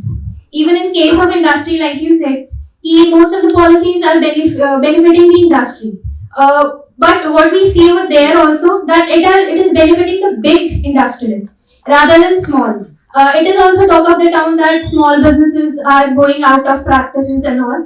So what I feel is the policies you are suggesting, how will it benefit the small and marginal farmers that actually bear the brunt of agricultural distress, rather than the large farmers that benefit from those things? Thank you. Second, seeking new education agricultural policies, whether this has been implemented or not, I don't think They are not. They called me. They asked for my report. They had discussions with us, but unfortunately, as I'll come to the last question. So in that they have not included any of these. Don't require any financial burden that have this topic in agriculture curricula. They have not implemented this either. There is a chapter completely named Distress. Hospital policy the under. But ਉਹਦੇ solutions ਜਿਹੜੇ ਆਪਾਂ ਕਹਿ ਰਹੇ ਉਹਦੇ ਚ ਨਹੀਂ ਆਇਆ ਜਿਹੜੇ ਸੋਲੂਸ਼ਨਸ ਅਸੀਂ ਸੁਜੈਸਟ ਕੀਤੇ ਹੈਗੇ ਆ ਸਰ ਉਸ ਦੇ ਅੰਦਰ ਵੀ ਹੈਗੇ ਆ ਉਹਦੇ ਸਾਈਕੋ ਐਨਾਲਿਸਿਸ ਉਹਨਾਂ ਦੀ ਹੈਲਪ ਲਈ ਹੈਗੇ okay this is new thing for me ਜੋ ਮੈਂ ਸਟੱਡੀ ਕੀਤਾ ਜੋ ਅਸੀਂ ਗੱਲ ਕੀਤੀ ਹੈ ਉਹ ਨਹੀਂ ਹੈ ਕਿਸੇ ਹੋਰ ਰੂਪ ਦੇ ਵਿੱਚ ਉਹਦੇ ਚ ਹੈਗੀ ਹੈ ਜੇ ਹੈਗੀ ਹੈ ਤੇ ਬਹੁਤ ਲੈਸ ਤੁਸੀਂ ਕਹਿ ਸਕਦੇ ਥਰਡ ਵੈਰੀ ਇੰਪੋਰਟੈਂਟ ਕੁਐਸਚਨ ਕਿ ਕੀ ਘਟਿਆ ਹੈ ਸਾਡੇ ਇਹ ਮੈਂ ਸੋਚਦਾ ਹੁਣ ਫਰਦਰ ਸਟੱਡੀ ਦੀ ਲੋੜ ਹੈ ਜਿੱਥੋਂ ਪਤਾ ਲੱਗੇਗਾ ਵੈਸੇ ਇਸ ਵੇਲੇ ਪਰਸੈਪਸ਼ਨ ਇਹ ਹੈ ਕਿ ਇਹਦੀ ਘੱਟੋ ਘੱਟ ਰਿਪੋਰਟਿੰਗ ਘਟ ਗਈ ਹੈ ਤੇ ਸਾਨੂੰ ਲੱਗ ਰਿਹਾ ਘਟ ਗਿਆ ਹੈ ਬਟ ਐਕਚੁਅਲ ਨੰਬਰਸ ਤੇ ਵੀ ਆਰ ਨਾਟ ਸ਼ੋਰ ਕਿ ਕਿਵੇਂ ਦਾ ਹੈਗਾ a follow up study on this is required. Last question ਜੋ ਫਾਰਮ ਤੁਸੀਂ ਯੂਨੀਅਨ ਦੇ ਮੈਂਬਰ ਹੋ ਐਕਟਿਵਿਸਟ ਹੋ ਵੈਰੀ ਨਾਈਸ ਜੋ ਗੱਲ ਤੁਸੀਂ ਕਹੀ ਹੈ 2016-17 ਚ ਕਹੀ ਜਾਂਦੀ ਸੀ ਸਾਡੇ ਬਾਰੇ ਕਿ ਸ਼ਾਇਦ ਤੁਹਾਨੂੰ ਸਰਕਾਰ ਨੇ ਇਹੀ ਕੰਮ ਲਈ ਲਾਇਆ ਕਿ ਦੂਸਰੇ ਪਾਸੇ ਲਾ ਦਿਓ 4 ਮਈ 2017 ਨੂੰ ਮੇਰਾ ਇੱਕ ਆਰਟੀਕਲ ਛਪਿਆ ਸੀ ਇੰਗਲਿਸ਼ ਟ੍ਰਿਬਿਊਨ ਦੇ ਵਿੱਚ farmer suicides missing the elephant in the room ਉਸ ਦਿਨ ਤੋਂ ਬਾਅਦ ਟੋਟਲ ਜਿਹੜਾ ਨੈਰੇਟਿਵ ਸੀ ਉਹ ਚੇਂਜ ਹੋ ਗਿਆ as I told you ਕਿ ਸਾਦੇ ਵਿਆਹ ਸਾਦੇ ਭੋਗ ਦੇ ਖਿਲਾਫ ਪੂਰੇ ਲੋਕ ਉੱਠ ਖੜੇ ਹੋਏ ਸੀ ਔਰ ਕਹਿੰਦੇ ਸੀ ਵੀ ਆਹ ਬੰਦਾ ਸ਼ੂਟ ਸਰਬਜੀਤ ਸਿੰਘ ਨੂੰ ਸ਼ੂਟ ਕਰ ਦੋ ਇਹ ਡਿਸਟਰੈਕਟ ਕਰ ਰਿਹਾ ਸਾਡੀ ਮੂਵਮੈਂਟ ਨੂੰ ਲੇਕਿਨ ਅੱਜ ਦੀ ਡੇਟ ਵਿੱਚ ਫਾਰਮਰਸ ਨੇ ਇਹਨੂੰ ਅਡਾਪਟ ਕੀਤਾ ਹੋਇਆ ਫਾਰਮਰਸ ਆਪ ਅੱਛਾ ਕਮਾਲ ਦੀ ਗੱਲ ਜਿੰਨੇ ਨਿਊਜ਼ ਛਪੀਆਂ ਉਦੋਂ ਕਿਉਂਕਿ ਮੇਰੇ ਕੋਲ ਉਸ ਵੇਲੇ ਪ੍ਰੋਜੈਕਟ ਸੀ ਮੇਰੇ ਕੋਲ ਫੰਡ ਸੀ ਮੈਨ ਪਾਵਰ ਸੀ ਨਿਊਜ਼ ਛਪਦੀ ਸੀ ਕਿ ਇੱਥੇ ਰੈਜ਼ੋਲੂਸ਼ਨ ਪਏ ਮੈਂ ਆਪਣੇ ਸਟਾਫ ਨੂੰ ਕਹਿ ਕੇ ਉਹਦਾ ਵੀ ਐਨਾਲਿਸਿਸ ਕਰਾਇਆ ਕਮਾਲ ਦੀ ਗੱਲ ਜਿੱਥੇ ਵੱਧ ਸੁਸਾਈਡ ਸੀ ਉੱਥੇ ਵੱਧ ਰੈਜ਼ੋਲੂਸ਼ਨਸ ਪਏ ਔਰ ਇੱਕ ਦੁਖਦਾਈ ਗੱਲ ਮੈਂ ਵੈਸੇ ਕਹਿਣਾ ਨਹੀਂ ਸੀ ਚਾਹੁੰਦਾ ਬਟ ਮਨ ਵਿੱਚ ਆ ਗਈ ਹੈ ਤੁਹਾਡੇ ਵਾਸਤੇ ਖੋਜ ਕਰਨ ਵਾਸਤੇ ਹੋ ਸਕਦਾ ਹੈ ਡਿਊਰਿੰਗ ਮਾਈ ਸਟੱਡੀ ਮੈਂ across Punjab the length and breadth 3 ਸਾਲ ਬਹੁਤ ਟਰੈਵਲ ਕੀਤਾ ਮੇਰੇ ਕੰਨਾਂ 'ਚ ਇਹੋ ਜਿਹੀ ਗੱਲਾਂ ਵੀ ਪਈਆਂ ਕਿ ਸਰ ਤੁਸੀਂ ਇਹ ਸਟੱਡੀ ਕਰੋ ਜਿੱਥੇ ਜਿੱਥੇ ਫਾਰਮ ਯੂਨੀਅਨ ਦੇ ਲੀਡਰਸ ਹੈਗੇ ਨੇ ਨਾ ਉੱਥੇ ਸੁਸਾਈਡ ਵੱਧ ਹੈ ਉਹਨਾਂ ਪਿੰਡਾਂ ਦੇ ਵਿੱਚ ਮੈਂ ਦੇਖੋ ਮੈਂ ਇਹਦਾ ਕੀਤਾ ਨਹੀਂ ਕੁਝ ਲੇਕਿਨ ਇਹ ਗੱਲਾਂ ਪੈ ਰਹੀਆਂ ਨੇ ਸਾਨੂੰ ਇਹਦੇ ਬਾਰੇ ਵੀ ਕਰਨ ਦੀ ਲੋੜ ਹੈ ਔਰ ਜਿਹੜੇ ਐਸਪੈਕਟ ਤੇ ਅਸੀਂ ਆਪਣੇ ਪ੍ਰੋਜੈਕਟ ਵਿੱਚ ਗੱਲ ਕੀਤੀ ਹੈ ਉਹਨੂੰ ਇਗਨੋਰ ਕਰਨਾ ਜ਼ਿਆਦਾ ਦੇਰ ਇਗਨੋਰ ਕਰਨਾ ਇਹ ਕੰਟਰੀ ਲਈ ਪੰਜਾਬ ਲਈ ਨੁਕਸਾਨਦਾਇਕ ਹੋਏਗਾ ਅਸੀਂ ਤੇ ਇਸ ਗੱਲ ਤੇ ਜੋ ਸ਼ਰਮਾ ਸਾਹਿਬ ਨੇ ਗੱਲਾਂ ਕੀਤੀਆਂ ਨੇ ਅਸੀਂ ਤੇ ਉਹਨੂੰ ਪਹਿਲੇ ਨੰਬਰ ਤੇ ਰੱਖ ਲਿਆ ਵੀ ਐਗਰੀਕਲਚਰ ਇਜ਼ ਨੋ ਲੋਂਗਰ ਪ੍ਰੋਫਿਟੇਬਲ ਅਸੀਂ ਇੱਥੇ ਕੰਮ ਕਰਨਾ ਹੈ ਸਰਕਾਰ ਸਾਰਾ ਕੁਝ ਦਵੇ ਸਾਰੀ ਪਾਲਿਸੀ ਚੇਂਜ ਕਰੇ ਬਟ ਅਸੀਂ ਕਹਿ ਰਹੇ ਹਾਂ ਉਹਦੇ ਨਾਲ ਨਾਲ ਬਾਕੀ ਚੀਜ਼ਾਂ ਤੇ ਵੀ ਕੰਮ ਕਰੋ ਐਂਡ ਸਰ ਲਾਸਟ ਜਿਹੜੀ ਤੁਸੀਂ ਗੱਲ ਕਹੀ ਨਾ ਇਕੁਅਲ ਕਰਤਾ ਹੈ ਆਲ ਡੀਜ਼ ਆਰ ਨਾਟ ਇਕੁਅਲ ਮੈਂ ਕਿਤੇ ਨਹੀਂ ਕਿਹਾ ਮੈਂ ਕਹਿੰਦਾ ਦੇ ਆਰ ਰਿਸਪੌਂਸਿਬਲ ਕਦੇ ਕੋਈ ਟ੍ਰਿਗਰ ਕਰਦਾ ਕੋਈ ਟ੍ਰਿਗਰ ਕਰਦਾ ਕਦੇ ਕੋਈ ਕਨਫਾਊਂਡ ਕਰਦਾ ਬੜਾ ਇੰਡੀਕੇਟ ਜਿਹੜਾ ਇਹ ਸਿਸਟਮ ਹੈ ਥੈਂਕ ਯੂ ਥੋੜਾ ਜਿਹਾ ਮੈਂ ਮਾਲਵਾ ਤੇ ਵਿਗਿਓ ਮੇਰੇ ਇੱਕ ਸਟੂਡੈਂਟ ਨੇ ਕੰਮ ਕੀਤਾ ਪੂਰੇ ਪੰਜਾਬ ਤੇ ਜਿਹੜਾ ਪਹਿਲਾਂ ਸੀ ਸੰਗਰੂਰ ਬਠਿੰਡਾ ਤੇ ਮਾਨਸਾ ਦੇ ਵਿੱਚ ਕੰਸੈਂਟ੍ਰੇਸ਼ਨ ਸੀ ਫਾਰਮਰ ਤੇ ਐਗਰੀਕਲਚਰ ਲੇਬਰ ਸੁਸਾਈਡਸ ਦੀ ਇਹ ਥੋੜੀ ਵਧੀ ਹੈ ਜਿਹਦੇ ਚ ਮੁਕਤਸਰ ਸਾਈਡ ਫਰੀਦਕੋਟ ਤੇ ਪਟਿਆਲਾ ਸਾਈਡ ਜਿਹੜੀ ਇਨਕਰੀਜ਼ ਕੀਤੀ ਹੈ ਪਰ ਜਿਹੜਾ ਮਾਝੇ ਦੇ ਤਰਨਤਾਰਨ ਚ ਇਨਕਰੀਜ਼ ਕੀਤੀ ਹੈ ਪਰ ਬਾਕੀ ਜਿਹੜੇ ਚ ਨਹੀਂ ਹੈ ਉਹਦਾ ਇੱਕੋ ਇੱਕ ਮੇਜਰ ਜਿਹੜਾ ਕਾਰਨ ਹੈ ਲੱਭਿਆ ਕਿ ਜਿਹੜੇ ਦੂਸਰੇ ਏਰੀਏ ਨੇ ਉਹਨਾਂ ਕੋਲੇ ਨਾਨ ਫਾਰਮ ਇਨਕਮ ਹੈਗੀ ਹੈ ਫਾਰਮ ਇਨਕਮ ਦੇ ਨਾਲ ਜਿਹੜਾ ਪਿਓਰ ਮਾਲਵਾ ਜਿਹੜਾ ਆਪਾਂ ਕਹਿੰਦੇ ਉੱਥੇ ਜਿਹੜੇ ਸਮਾਲ ਫਾਰਮਰਸ ਨੇ ਉਹ ਸਿਰਫ ਫਾਰਮ ਇਨਕਮ ਤੇ ਹੀ ਡਿਪੈਂਡੈਂਟ ਨੇ ਨਾਨ ਫਾਰਮ ਇਨਕਮ ਜਿਹੜੀ ਉੱਥੇ ਬਹੁਤ ਘੱਟ ਹੈ ਜਾਂ ਉਹ ਐਬਸੈਂਟ ਹੈ ਦੂਸਰਾ ਇਹਨਾਂ ਨੂੰ ਸਵਾਲ ਆਇਆ ਸੀ ਇਹਨਾਂ ਨੇ ਸ਼ਾਇਦ ਕਿਹਾ ਕਿ ਸੁਸਾਈਡ ਘਟ ਗਏ ਨੇ ਨਹੀਂ ਘਟੇ ਉਹਨਾਂ ਦੀ ਜਿਹੜੀ ਹੈ ਜਿਵੇਂ ਆਪਾਂ ਨੂੰ ਕਿ ਲੰਮੇ ਸਮੇਂ ਤੋਂ ਪੜ੍ਹਦੇ ਆ ਰਹੇ ਹਾਂ ਅਖਬਾਰ ਦੇਖਦੇ ਆ ਰਹੇ ਹਾਂ ਉਹਦੀ ਰਿਪੋਰਟਿੰਗ ਘਟ ਗਈ ਹੈ ਤੇ ਉਹਦੇ ਚ ਲੋਕਾਂ ਦਾ ਪੜ੍ਹਨ ਦਾ ਇੰਟਰਸਟ ਘਟ ਗਿਆ ਵੀ ਇਹ ਕੋਈ ਖਾਸ ਖਬਰ ਨਹੀਂ ਹੈਗੀ ਆਪਾਂ ਜਿਵੇਂ ਯੂਜ਼ ਟੂ ਹੋ ਗਏ ਕਿ ਇਹ ਕੋਈ ਖਾਸ ਗੱਲ ਨਹੀਂ ਹੈਗੀ ਕਿਉਂਕਿ ਜਦੋਂ ਇਹ 1990 ਤੋਂ ਇਸ ਕਿਸਮ ਦਾ ਜਿਹੜਾ ਫਿਨਾਮੀਨਾ ਸ਼ੁਰੂ ਹੋਇਆ ਸੀ, ਉਦੋਂ ਜਿਹੜਾ ਕਾਫੀ 2006 7 12 13 ਤੱਕ ਬਹੁਤ ਜਿਹੜਾ ਇਹਨੂੰ ਕੀਮੀ ਇੰਟਰਸਟ ਨਾਲ ਜਿਹੜਾ ਦੇਖਿਆ ਜਾਂਦਾ ਸੀ। ਤੇ ਲਾਸਟਲੀ ਜਿਹੜਾ ਮੈਂ ਇਹਨਾਂ ਨੇ ਗੱਲ ਕਰੀ ਕਿ ਭਾਵੇਂ 7 Ds ਨੇ, ਪਰ ਉਹਨਾਂ ਦੇ ਵਿੱਚ ਜਿਹੜਾ ਲੀਡਿੰਗ ਹੈ ਉਹ ਇਕਨੋਮਿਕ ਡਿਸਟ੍ਰੈਸ, ਇੰਡੈਕਟਡਨੈਸ ਹੀ ਹੈ। ਤੇ ਉਸ ਤੋਂ ਬਾਅਦ ਜਿਹੜੇ ਹੋਰ ਭਾਵੇਂ Ds ਆਪਾਂ ਕਰ ਲਈਏ। ਇਸ ਕਰਕੇ ਜਿਹੜਾ ਬੇਸਿਕ ਤੇ ਸ਼ਰਮਾ ਜੀ ਨੇ ਗੱਲ ਕੀਤੀ ਹੈ ਕਿ ਇਕਨੋਮਿਕ ਡਿਸਟ੍ਰੈਸ, ਇਕਨੋਮਿਕ ਜਿਹੜੀਆਂ ਪ੍ਰੋਬਲਮਸ ਨੇ, ਰੂਰਲ ਡਿਸਟ੍ਰੈਸ ਹੈ ਇਹ, ਇਹਨੂੰ ਅਗਰੇਰੀਅਨ ਡਿਸਟ੍ਰੈਸ ਨਹੀਂ ਕਹਿਣਾ ਚਾਹੀਦਾ। ਪਿੰਡਾਂ ਦੇ ਸਾਰੇ ਲੋਕ ਡਿਸਟ੍ਰੈਸਡ ਨੇ, ਉਹਨਾਂ ਦੀ ਸਿਹਤ ਦੀ, ਐਜੂਕੇਸ਼ਨ ਦੀ, ਫਾਰਮ ਦੀ, ਨਾਨ ਫਾਰਮ ਇਨਕਮ ਦੀ, ਉਹ ਸਾਰੇ ਹੀ ਸਟ੍ਰੈਸਡ ਨੇ। ਨਾ ਸ਼ਰਮਾ ਜੋ ਭੈਣ ਜੀ ਕਹਿ ਰਹੇ ਸੀਗੇ ਕਿ ਬਈ ਡਿਸਟ੍ਰੈਸ ਦਾ ਕਾਰਨ ਜਿਹੜਾ ਹੈਗਾ ਇਕਨੋਮਿਕ ਡਿਸਟ੍ਰੈਸ ਹੈ। I think that is very important to understand कि basically it all starts from that. उधरों शुरू होके फिर सारे जो अगे तीर मारे ना डॉक्टर साहब ने, वो सारे फिर ऑपरेट करते हैं। और पहला इकोनॉमिक डिस्ट्रेस है। और मेरा ये कहना रहा हैगा कि किसान की इनकम अगर मैं वीट का प्राइस देखता हैगा तो 1970 और 2015 45 साल के पीरियड में तुसीं सुनिया भी होएगा 2015 तक यानी 45 साल के पीरियड च किसान का जो प्राइस है वो उस टाइम 1950 रुपये हो गया, 1450 रुपये हो गया सीगा। 76 रुपये तो लेकर 1450 रुपये, वो 19 गुना बढ़ोतरी हुई सी। और इंप्लॉइज की जी तनख्वाह हैगी है सिर्फ बेसिक पे एंड डी है वो 120 तो लेकर 150 गुना बढ़ गई सी। और यूनिवर्सिटी के और कॉलेज के प्रोफेसर और लेक्चरर की 150 तो 170 गुना बढ़ गई सी उसी 45 साल। मेरा ये कहना है कि अगर Can you speak in English? Okay, I'll do that. ਉਹਦੇ ਵਿੱਚ ਮੇਰਾ ਇਹ ਕਹਿਣਾ ਹੈਗਾ ਕਿ ਵੀ ਅਗਰ ਕਿਸਾਨ EMPLOYEES ਦੀ ਵੀ ਤਨਖਾਹ ਕਿਸਾਨਾਂ ਦੇ ਹਿਸਾਬ ਨਾਲ ਬੜੀ ਹੁੰਦੀ ਇਨ ਕੰਪੈਰੀਟਿਵ ਨॉर्म्स, ਅੱਧੇ ਲੋਕੀ ਮਰ ਚੁੱਕੇ ਹੋਣੇ ਸੀਗੇ, ਆਤਮ ਹੱਤਿਆ ਕਰ ਚੁੱਕੀ ਹੋਣੀ ਸੀ, ਪਹਿਲਾਂ ਨੌਕਰੀ ਛੱਡ ਦੇਣੀ ਸੀ। So we have deliberately kept agriculture at that level and then we try to find out what are the reasons for distress. एक गल ये मैं कहना चाहता, the point I'm trying to make is there was sometimes back we did a study and the study said that between 1970 and 2015, period of 45 years, the farm income, if I take wheat as one example, the wheat price had risen from 76 rupees in 1970 to 1450 rupees in 2015. This was a jump of 19 times, or let's say 20 times to make it easy. Or in the same period, the employees' basic pay and DA had gone up by 120 to 150 times, and that of university, college, and lecturers had gone up by 150 to 170 times. That of school teachers had gone up by 280 to 320 times, and the farmers' income had gone up by just 17 times. So it was 19 times. So it tells you very clearly that if the other sections of the society were to be paid in equivalence or in parity with the farming class, I am sure half of them would have committed suicide and the other half would have gone off from their jobs. The point I'm trying to make is this is how agriculture has been deliberately kept impoverished all these years.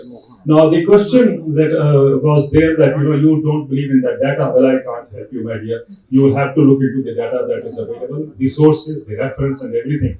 The data is very clear. The NABARD study has come out only a few weeks back. Have a look at it. And then look at the NSSO data also. Look at the periodic labor survey data also. And you will get this combined picture. The data that I am trying to suggest, it has been written about. No. Sir, I'm not telling that I don't believe in data. I am saying there is some mathematical गड़बड़ तो है कहीं पे. Mathematical गड़बड़ जो है ना वो हमारे समझने में भी हो सकती है।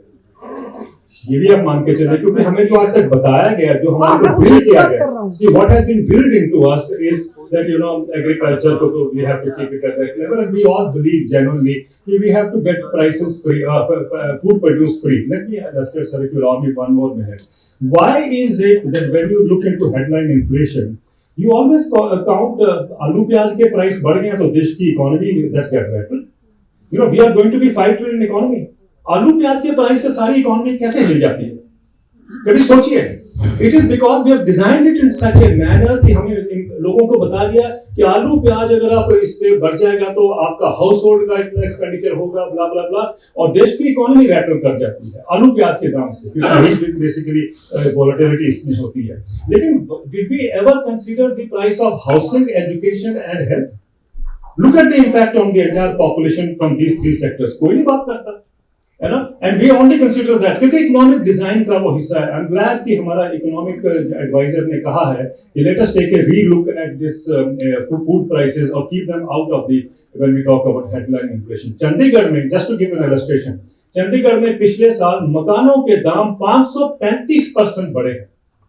आप आलू प्याज की बात करते हैं, कुछ तो गड़बड़ हमारे में है ना. आप आलू प्याज की बात करते हैं, 535% चंडीगढ़ में प्राइसेस बढ़े हैं. अभी 3-4 दिन पहले के अखबार की खबर है ये. और हम आलू प्याज में क्या होता है, लेट अस से कि आलू अगर या प्याज जो है वो 100 रुपए कीमत हो गई है उसकी, हम सारा शोर मचाते हैं कि आलू जूम कर गया, हमारी इकोनॉमी खराब होगी, ब्ला ब्ला ब्ला, महंगाई बढ़ गई है, वो सब हो गया. आपका जो खर्चा है महीने का kitchen budget, we have done an analysis कि 10,000 से लेकर 20,000 के बीच में किचन का बजट है. 10,000 से 20,000 के बीच में अगर 1,000 रुपए अगर बढ़ जाता है आपका आलू प्याज की कीमत, तो वो बढ़ती नहीं है टोटल जो आप खर्चा करेंगे महीने में. तो आप कहते हैं कि साहब मेरा तो बजट हाउस होल्ड खराब हो गया. आपको 535% आपका मकान का खर्चा बढ़ गया है, वो आपने किसी ने नहीं कहा कि साहब मेरा हाउस होल्ड का एक्सपेंस गड़बड़ हो जाएगा. आज तो पंजाब में तो सारी फैमिली जो है अपनी पूरा सरप्लस जो है पैसे का वो सब इंक्लूड करके फिर जमीन को भी बेचते हैं अपने बच्चे को पढ़ाने के लिए. And yet we are talking about aloo pyaz. ये जानबूझकर किया गया, ये जानबूझकर किया गया क्योंकि आपने और मैंने क्वेश्चन नहीं किया. ये चल रही है प्रथा. आप सवाल करेंगे तो उसका जवाब भी आपको मिलेगा. हम सवाल नहीं करते. तो आपने कहा ना कहाँ गड़बड़ी है, वो गड़बड़ी यहाँ पर. Anyway, coming to the other, किसी ने कहा कि भाई अब इसमें हम क्या कर सकते हैं, how we can do. I think अगर मेरे जैसे लोगों ने भी सोचा होता कि मैं क्या कर सकता हूँ, तो मैं भी बैठ के वही बात करता, उसी रिग में रोल में जाके घूम के बात करता कि साहब ये ऐसा होना चाहिए. I think each one of us has his individual capacity to take on. किसी भी फॉर्म में आप लीजिए, जहां भी हैं आप बात करिए. जैसे जैसे आप बात करेंगे नैरेटिव तभी बिल्डअप होता है, और नैरेटिव बिल्डअप करना बहुत जरूरी है. एक में किसी ने कहा था कि ये सवाल था कि WTO में आपने ऑस्ट्रेलिया की बात की, सब WTO की आपने ऑस्ट्रेलिया की बात की थी. बहुत अच्छी बात आपने की है. मुझे उसमें एक बात याद आ गई कि जब हम कहते हैं कि 2 हेक्टेयर का किसान जो है वो वायबल नहीं है, ऑस्ट्रेलिया में तो एवरेज लैंड होल्डिंग साइज 20,000 एकड़ से ज्यादा है. 20,000 एकड़ से ज्यादा है, और वहां के किसान कह रहे हैं कि हमारी खेती वायबल नहीं है. तो 20,000 एकड़ हो या 2 हेक्टेयर हो, दोनों में वायबिलिटी नहीं है. Because as somebody said in the earlier session कि markets have failed everywhere in the world to enhance farmers income. वो हम कहने को तैयार नहीं, क्योंकि हमें डर है, क्योंकि आज डोमिनेट करता है वो मार्केट का स्ट्रक्चर जो है. तो किसी को डर लगता है कि मैं मार्केट्स के खिलाफ बोलूंगा तो मैं शायद उस सर्कल से बाहर हो जाऊंगा. लेकिन सच्चाई है कि markets have failed everywhere in the world and we need to have assured and guaranteed prices now. That is what people like me are fighting for. एक सवाल और था कि सॉरी अब भूल गया. अनुपमा जी ने कहा था कि मैं जल्दी लिख के वो भूल जाती हूँ, मैं सुन के भी भूल जाता हूँ. Thank you very much. सारा ये सीगा जी टाइम में सर एक कमेंट सिर्फ कर ला, क्योंकि I was part of that study. मैं the spirit behind doing this whole work, but at the same time we have been in the morning also been talking about that it has to be taken into with a interdisciplinary approach and a wholesome psychosocial approach is needed. मैं बिल्कुल इन्हां नाल सहमत हां. ਅਸੀਂ ਕਦੀ ਨਹੀਂ ਕਹਿੰਦੇ ਕਿ debt is equal to, पर ਅਸੀਂ ਇਹ ਜੈਨੂਇਨ ਨਹੀਂ ਕਹਿੰਦੇ ਆ. ਕਾਸ਼ ਸਿਰਫ ਇਹ ਹੁੰਦਾ ਕਿ ਸਿਰਫ ਅਮੀਰ ਨਾ ਸੁਸਾਈਡ ਕਰ ਰਹੇ ਹੁੰਦੇ. ਜੇ ਅਮੀਰ ਵੀ ਕਰਦੇ ਨੇ, ਮੈਮ ਕਰਦੇ ਨੇ ਜੀ, ਅਸੀਂ ਉੱਥੇ ਬੈਠੇ ਹਾਂ, ਅਮੀਰ ਵੀ ਕਰਦੇ ਨੇ. सो ਇਹਦਾ मतलब ਅਸੀਂ ਸਿੰਪਲੀ ਇਹ ਕਹਿ ਰਹੇ ਹਾਂ ਕਿ ਸਾਰੇ सब चीजें साथ लेकर चले and then we might be able to help. Thank you. Specifically about the agrarian distress in Punjab, मैं स्टेज पे बुलाना चाहूँगी हमारी chair for this session professor Jaswinder Singh Brar. आप इकोनॉमिक्स की फील्ड से एक जाना माना नाम है और आप पंजाब यूनिवर्सिटी का एक इंटीग्रल पार्ट रही है. लंबे समय से यूनिवर्सिटी से जुड़े हुए हैं. You started off as a student and then have been serving us and guiding the new minds and guiding the research in this field. You are an activist, a researcher, and a person who has the capacity to reform thoughts. So we welcome you on stage, sir. Thank you so much for being with us. Speakers for this particular session, Professor R.S. Kumar. He's currently Professor of Eminence at the Punjab School of Economics, Guru Nanak Dev University, Amritsar. He's a member of high-powered Supreme Court Committee on Farmers' Issues. He's a celebrated author, a well-known figure, a key member for policy change, an international faculty, and in short, I can say a fountain of wisdom and spirit. So you're inspiration for all of us, sir. Please join us on the stage.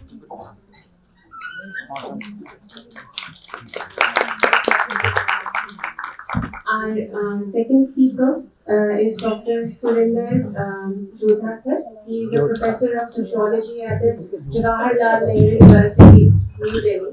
He is a thoughtful researcher who investigates issues of inequality, dynamics of caste, and contemporary times, agrarian change, rural India, and the political sociology and community political sociology and identities. He has multiple publications to his name. He's a renowned author, and he has been awarded multiple honors as well. He's been conferred multiple awards to his credit. We welcome all of you, sir, and I'm so sorry for mispronouncing your surname, sir. My apologies, my sincere apologies to that. We shall be. So first of all, I welcome both the experts for this session. I think we are already late. So keeping this in view, Madam has made my task somewhat easier by introducing both the persons, both the experts. So they are speaking on a very important area. Again, distress, rural distress or agrarian distress. So without elaborating much on it, both the experts are well known in their field. Professor Kumman has published a number of books in this area, has been occupied all the important positions in the university as well as in the CRIT, and now part of the very important committee constituted by the Supreme Court to deal with the issues related to the farmers at that particular area. So I straight away request Sir Kumanji to make the presentation. Ms. Yudka and the organizers. In fact, for me, it's a great privilege to speak on this dais where I have been teaching and speaking for decades. And another cause of happiness is that one of my students, Rukma, is organizing it, and one of my colleagues is chairing this. That is again a great source of satisfaction for me, and a great source of satisfaction that the tradition of the economics department is being carried out by our students and union colleagues. That's again a very important thing which I wanted to share with you. I can speak very good in Punjabi. I don't have any hesitation to speak in Punjabi, but for the benefit of our friends from outside states, I would speak in English. Because the Punjabi audience which is sitting over there, they have listened to me, they have read about me, they have read what I have been writing over the decades. Regarding this agrarian distress and understanding the nature, forms and implications of structural violence against rural women. As far as the understanding of the distress, Devinder Sharma has shared in a very candid manner, and we have been discussing with each other because he is too ill on the high power committee but I'm not speaking as member of the High Power Supreme Court. I'm speaking as an academician or student of economics over here. I would like to differ with Devinder Sharma ji at the very outset on one issue. I agree that agrarian distress is there, but we would have to contextualize agrarian distress in the context of the rural distress. I have conducted studies. In the rural society or economy, only 35% are farmers. 65% are non-farmers. And everybody in the rural area is under distress. So when we talk of rural distress and its percolation to the women, we must study in that context. We must talk in that context. And as water flows from height to downwards, similarly distress flows from the better off to the worst off, to the margin. This is the second proposition I want to make. And third, which I did a long paper, 30 years statistical data, 160 countries. It was published as special article in UPW about a couple of years back. That poverty, unemployment and inequality across the countries over the 30 years either has risen or has been stubbornly high. And when we talk of distress, we must talk of this thing. While sitting over there, we can appreciate or depreciate the global crisis, contextualize the agrarian crisis, and I have opportunity to visit America 2 years back, earlier also, but 2 years back when I visited a farm in California, a friend of mine told me that 200 acres of farmers are disappearing. And that supports Devinder Sharma's formulation. But at the same time, when we talk of that entire globe is in crisis, developing economies more and developed economies less, but this crisis is here, and when we talk of farming crisis and women distress and women violence, I think that we should make our canvas a bit wide. That is second.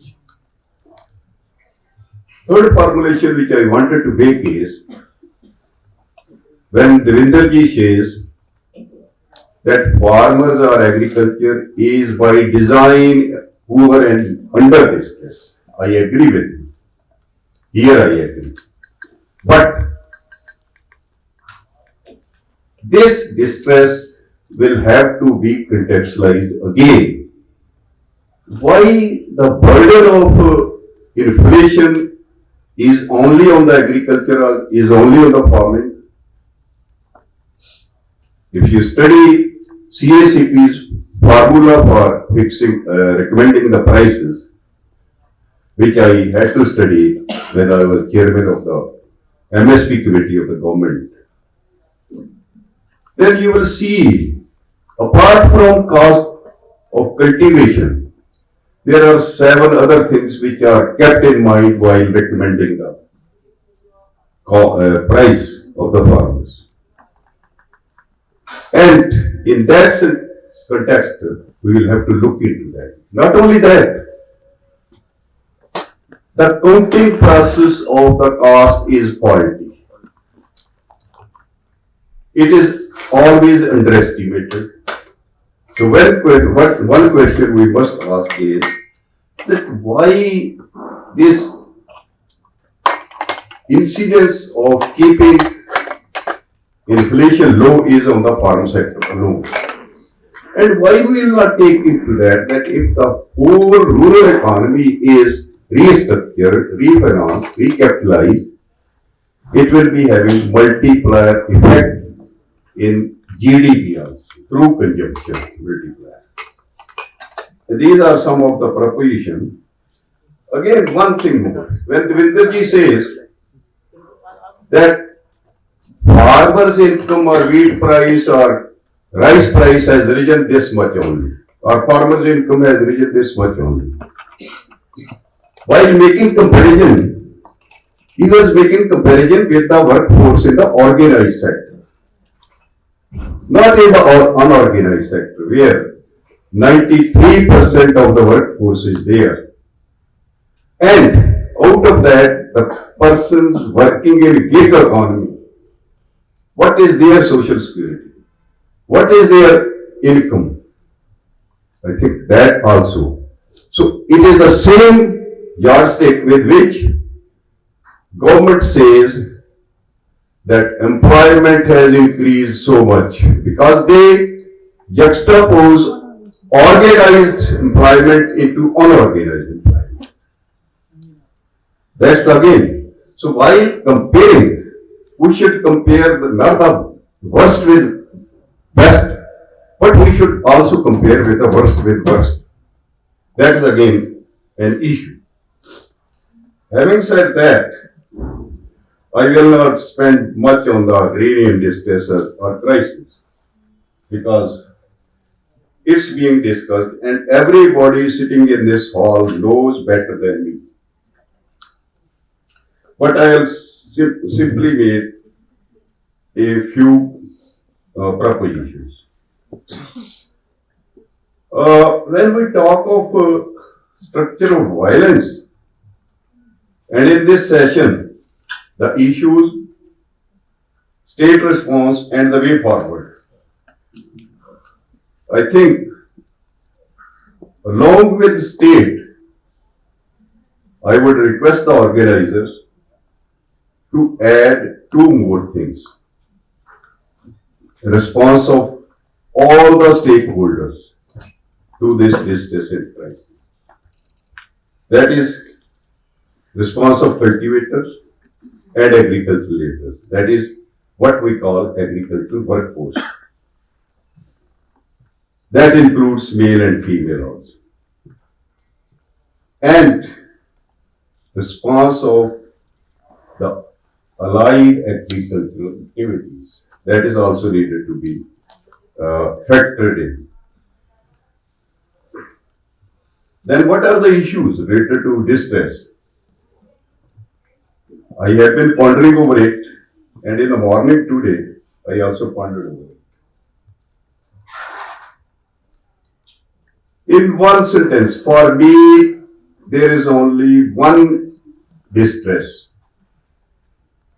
Again, I will say one distress. The others are issues and reasons for that distress. And that distress is the agrarian distress in itself. The rural economies, rural societies distress in itself. This is the only issue. The others are reasons for it. And when I say others are reasons, this agrarian distress, when it spills over to the marginalized people engaged in the agrarian sector and engaged in the rural economy, the first victim is women. And here lies the women distress and structure in here. And then its downward percolation. I think Mike has gone out of it, but I will be audible, no problem. So, Mike band ho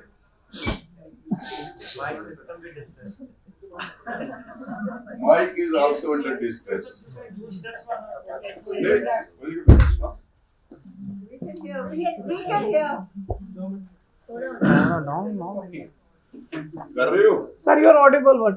और मेरा ख्याल मैं Audible हूँ मैं Yes. 100 ਦੀ class तो पढ़ाते रहे और हाल बड़ा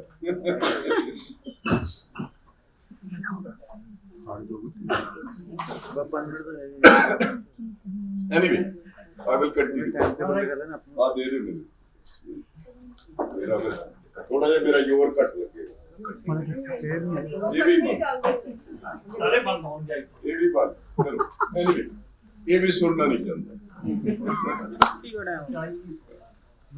सच अखां झूठ अखां तां कुछ बचदा है सच अखां सच आखियां भांबड़ मचदा है दिल दोहां गल्लां तो जचदा है जच के जीभा कहंदी ये बुल्ले शाह ने क्या मैं नहीं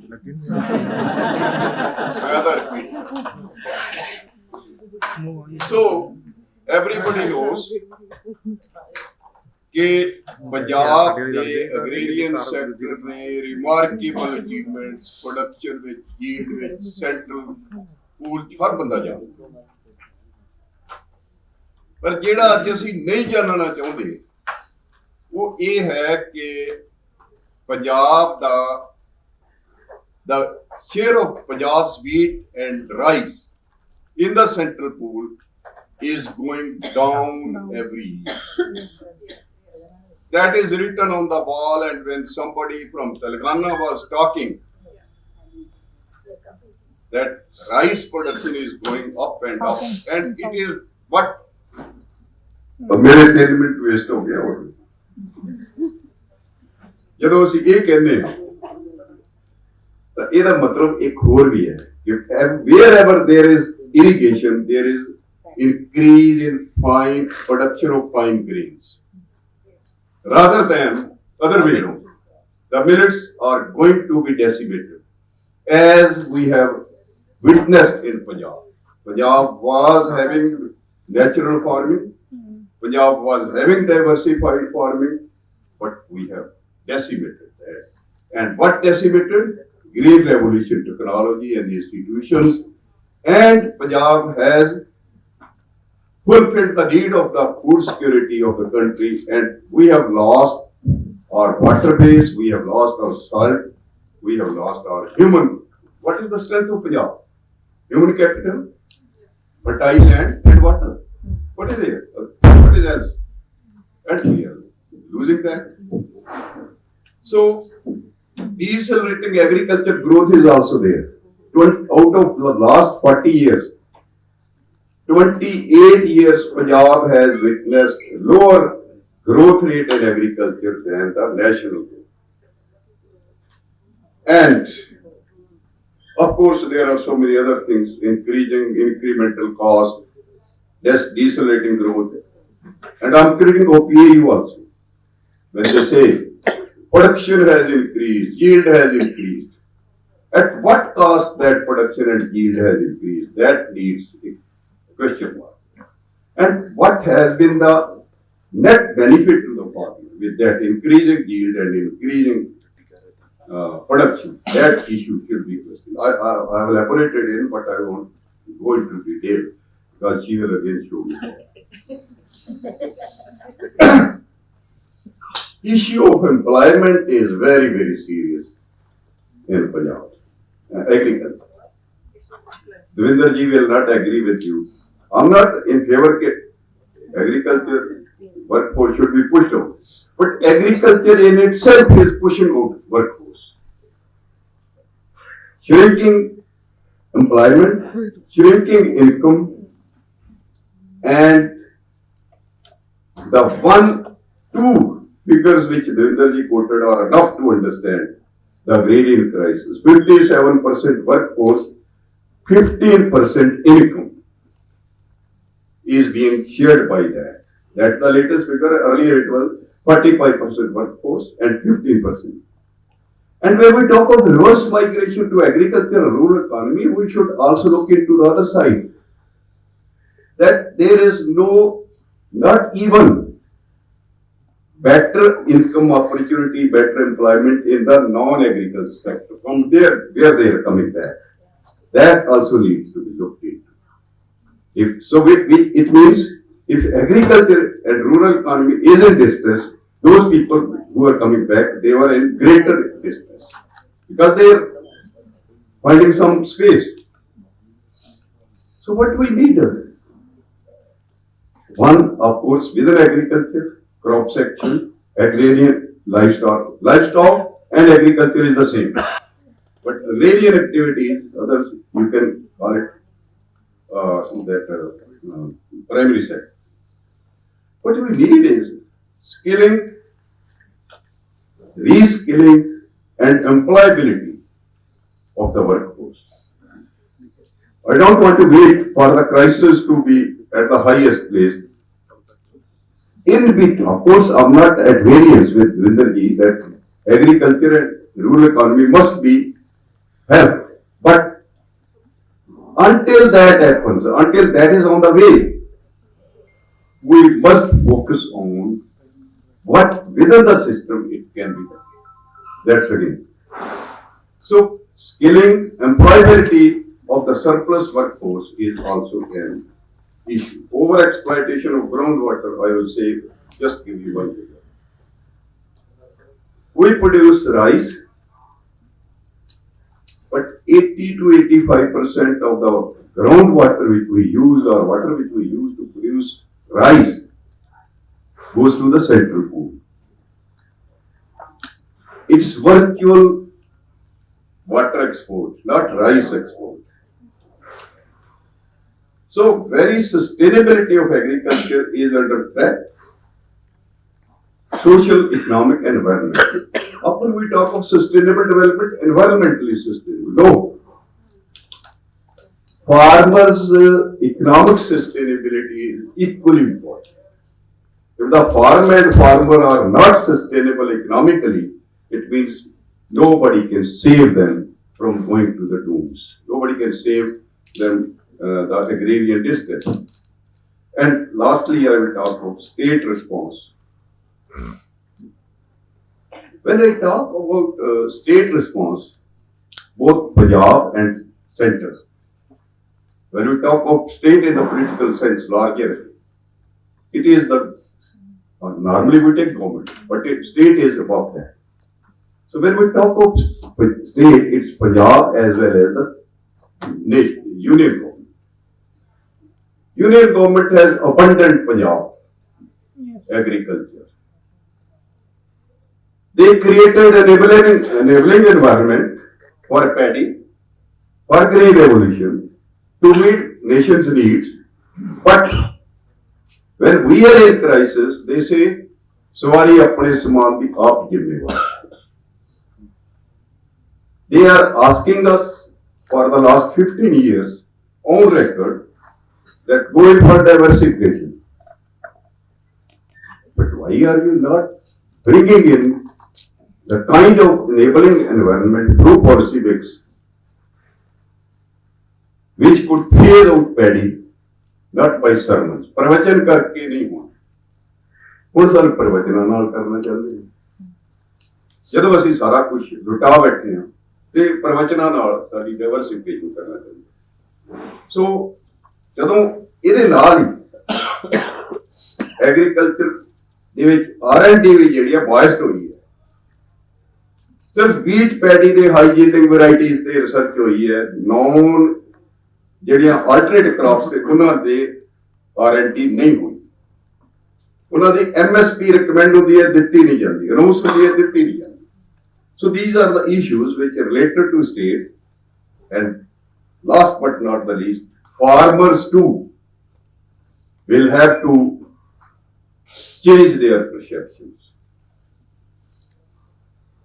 I don't say that can solve entirely the problem, but I say that when they enter into cooperative use of machinery, I'm not against FPOs, I'm not against processing and marketing. Processing and marketing through cooperatives will add value and also employment generation. So we should not wait for the doomsday. Along with their major demand, farmers should also bring this into the agenda. And that agenda is that there have been hundreds of best practices in Punjab, where individual or a group of farmers are doing it and successfully doing it. So I think that's also an issue. And market, public, private, so every institutions will have to enter into that, but regulatory mechanism of the state will have to be in place. And the way forward is the real-time diagnostic of the agrarian crisis, addressing the issues pertaining to the agrarian distress, along with entire rural distress, through appropriate holistic policies and strategies by taking all the stakeholders on the board. Otherwise, piecemeal solution, patchwork will not do. And we will first have to admit that crisis is there. Unfortunately, the state, the government is doing patchwork without admitting. State is in a dry mode. 6,000 rupees to marginal small farmers as Prime Minister Nidhi Samarthi Yojana. But nobody asks the question, nobody studies. By giving 6,000 rupees, what they have taken back? And I have all agreement with Dvitarji that this needs agriculture budget needs to be enhanced. If not proportionate to the agrarian population, if not proportionate to the rural economy, I think it should be at least 50%. That is must. Otherwise, this distress will continue, farmers will continue to suicide, and women will, somebody said that when there is poverty, when there is in-house problems, it percolates down to the women. So all this we have to in the holistic, broader framework, not in just agriculture sector alone, its alone may not be able to survive. We'll have to make it sustainable, but along with that, we'll have to make rural economy as a whole sustainable. Thank you. So, thank you. As a the role of the state, the role of the other institutions, the role of the universities, and other issues which cropped up over the period of time. So now I will request Professor Sridhar Jodhka. He needs no introduction. He is Professor of Sociology from Jawaharlal Nehru University and an expert in the rural issues, caste issues, and poverty issues, and he has published all the. Yeah, I will be accountable to you as well, but not that I have to kind of, give policy recommendations and stuff like that, which is kind of really heavy weight stuff. I'm a sociologist, anthropologist, so we do ethnographic narratives, and there is a Punjabi word for ethnographic narratives. One way of describing it is gapsha. So what I'm going to do is, also it's the last session, you're all tired, you've had overdose of listening to very sensible discussions, very important things that are relevant to distress, to structural violence, to agrarian crisis. I'm going to be kind of speaking very differently, as I said, gapsa. It's been an extremely learning experience for me since morning. Thank you very much, Anupmaji, for giving me this opportunity. I feel honored to be in the company of Sir Gumban, Sir Barar, and all of you. Last week only we were in Chandigarh and we both happened to be in the same session.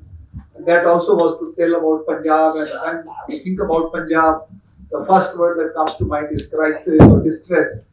When we think of agriculture, we think of distress. When we think of Punjab, we think of crisis.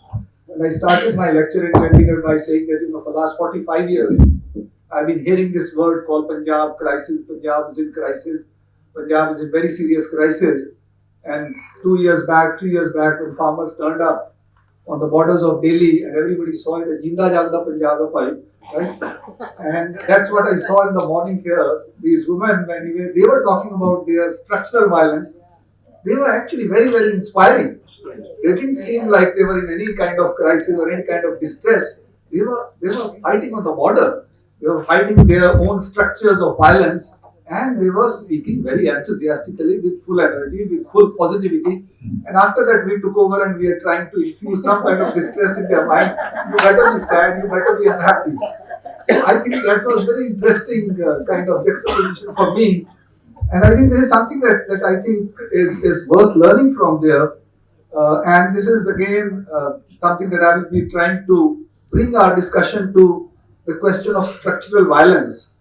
And when we think about structural violence, we obviously have to think about relationships.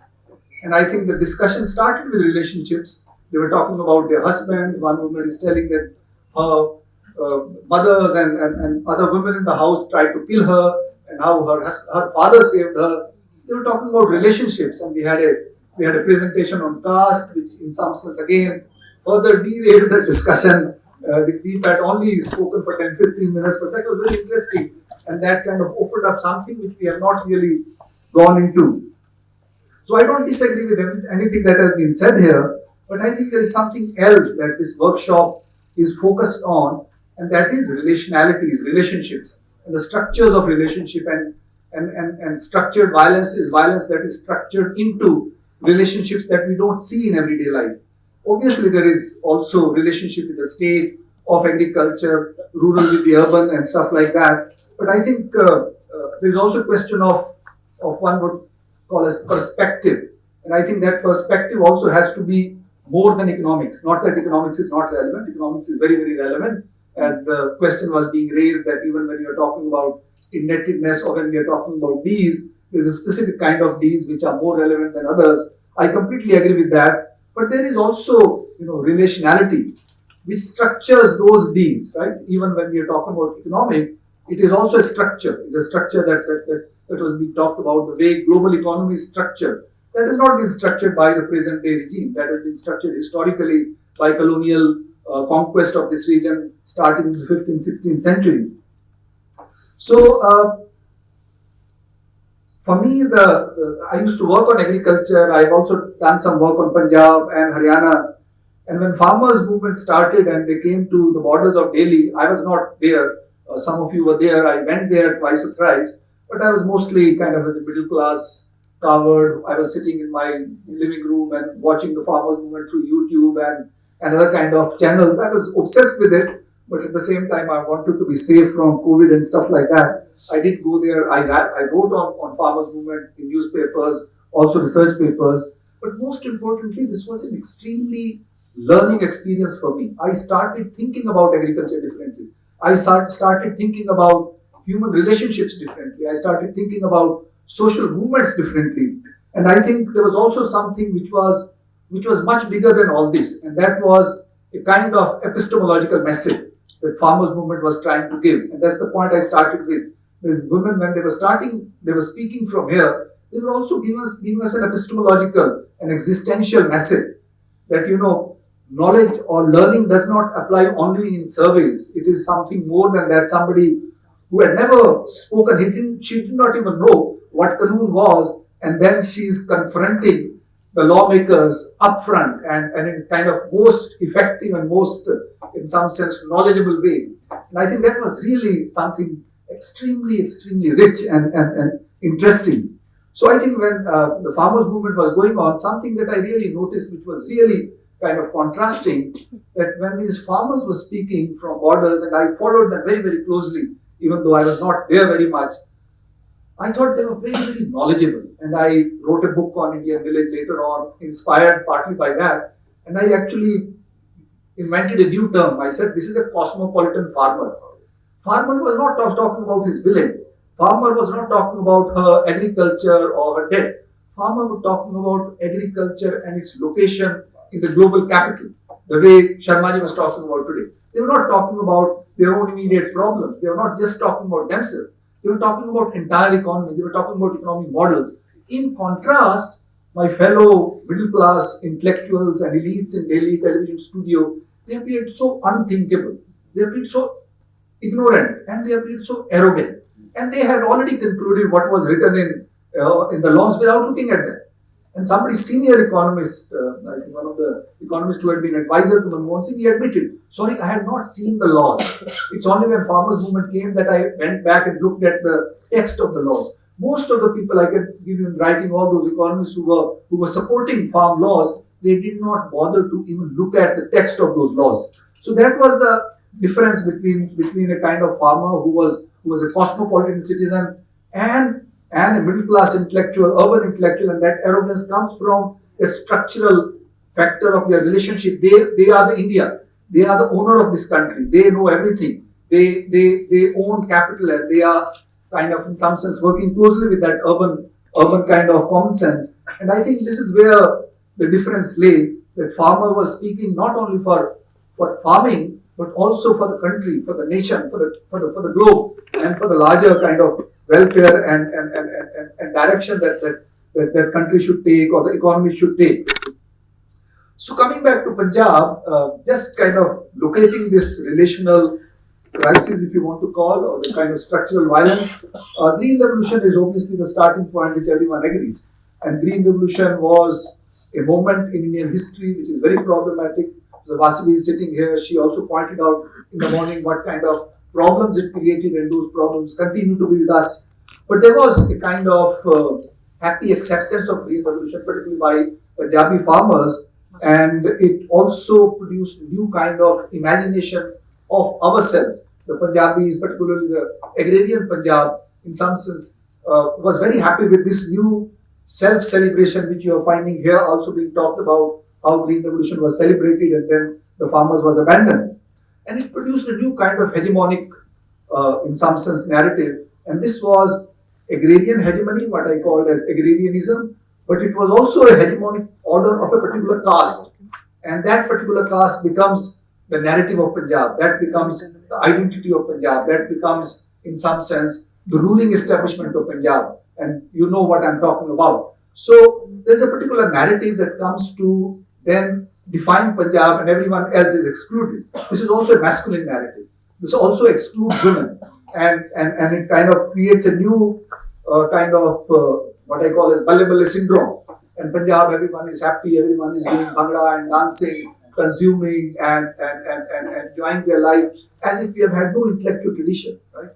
Punjab is a land where you have Waris Sahib, you have Bulle Shah, you have Nanak, these are very sound, strong intellectual traditions, right?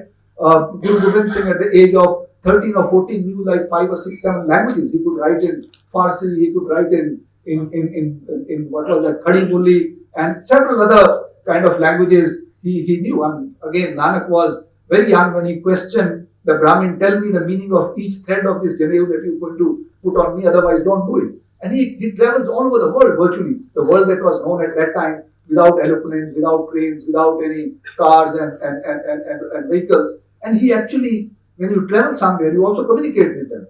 So this is a kind of rich intellectual region, and that intellectual tradition then completely gets marginalized. Even now when we think of Punjab, or even when Punjabis think of Punjab, we don't think that there is any possibility of intellectual tradition in Punjabi language. Farid wrote in Punjabi, Bulle Shah wrote in Punjabi, Waris Shah wrote in Punjabi, and these are profound modernist intellectual traditions which are comparable to what comes, 3 centuries, 4 centuries, 5 centuries later in Europe, or it has still not come to Europe. Anyone who kind of reads them very closely realizes that how rich those intellectual traditions are.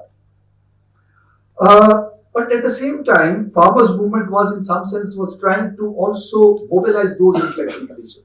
And you would have seen how libraries come up very quickly, and the kind of music that appears from farmers' movement was actually symbolically very rich, that in some sense reflected those intellectual histories of the region and how they in some sense revived the Sufi tradition. And then the idiom of mitti, in the sense that the way they kind of say that we are the ones who represent not only us, but we represent this land. And that's why the anti-nationalist narrative could never work against them. But at the same time, there was also, at some level, in this narrative of agrarianism, there was a new kind of celebration of the village. And this again a point I made earlier. Punjab has also been urban land, historically speaking. Even today, in the Indian Punjab, which is a much smaller Punjab, We have 3 billion plus cities. If you were to actually do a survey from Sky, Punjab would be more than 50% urban.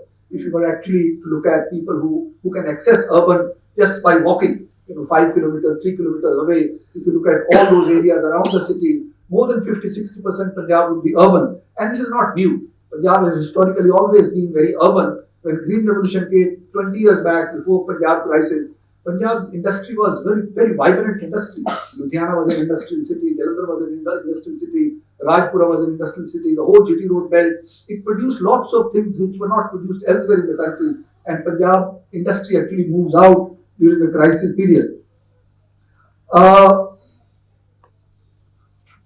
The 2-3 other points I'll make and then I'll stop.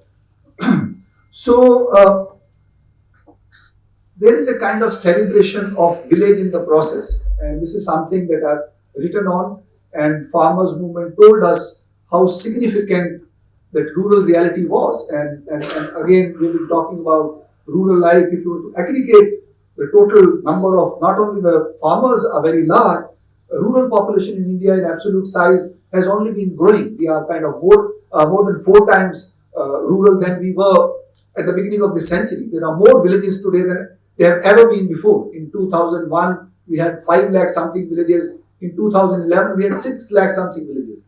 There are also new rural settlements coming up. So rural is not something that is declining. It's not something that is going to disappear. We have had increase in the number of people who reporting themselves as farmers, even though there would be internal diversities. And what I kind of want to end with by saying that if we have to talk about structural violence, we need to move our discourse from narratives which are speaking of crisis in general language to specifics which talk about relationships rather than aggregates. Agriculture is an aggregate, rural is an aggregate. They are also relationships. Agriculture is in relationship with the capital. Agriculture is in relationship with other sectors of the economy. Agriculture also is in relationship with agriculture itself, the laboring population that is working there, men and women, caste relations. So the moment we begin to look at agriculture relationally, we need to think about it differently. And that is the narrative which in a sense perhaps went missing in this discussion, and that I think needs to be foregrounded. And for that we need critical language. We need language of criticizing the state, but we also need critical language of self-reflection, of the way those structures have evolved and where are they going. And this requires us to also foreground diversity of Punjab. See, when we talk only about farming, when we talk only about farmers without saying who they are, they also have a caste group. Farming is also internally class divided. Class differences exist in Punjab as well. There are farmers who own more than 50 acres of land, maybe 100 acres of land. And there are many, many farmers who own less than 5 acres of land in Punjab as well. Holding size, average holding size is much larger in Punjab than in most other countries. So we can't speak only of at aggregate level, at the national level. Punjab has its own specificities. Punjab has internally very diverse patterns of rural transformation. Punjab's Dalit, which constitutes nearly 40% of rural population, even though at the state level they are 32%, I would say even that is exaggerated because some of those communities which are listed as SC are not really Dalits. But even then, there is a large Dalit population, at least 40 to 50% in most areas of Punjab are Dalits. Their trajectories have very little to do with land. They have moved away from agrarian economy. We don't talk about them. And the crisis of rural affects them directly, but affects them very differently. And the structural violence of caste has its own dynamics, which are very different from the structural violence that women from agrarian caste face. So we need to talk about different kinds of diversities. And we also need to recognize that agriculture has declined. Agriculture will decline. It will decline further. And it's decline not only in terms of percentages, it is also ideological decline. It's also decline in many other ways. Agrarian households are themselves diversifying. One of the studies that is still not published in I think Gurdaspur somewhere, this person was saying 80% of the Jats of the village have diversified into other occupations. They have their land, but they also do other things. And I think these are empirical questions which need to be qualitatively studied.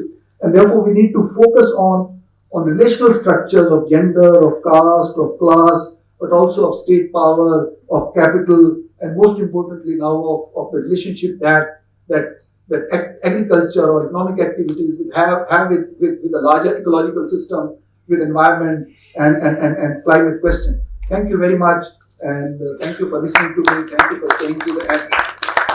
Discussion, and the one thing is that both the experts have completed the discussion, their presentation well in time. So now we have, I think, somewhat sufficient time for discussion, and we have some pointed questions.